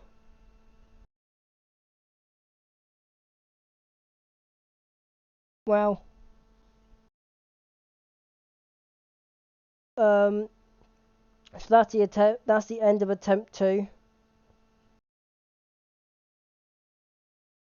And I'll see you guys when I'm next live.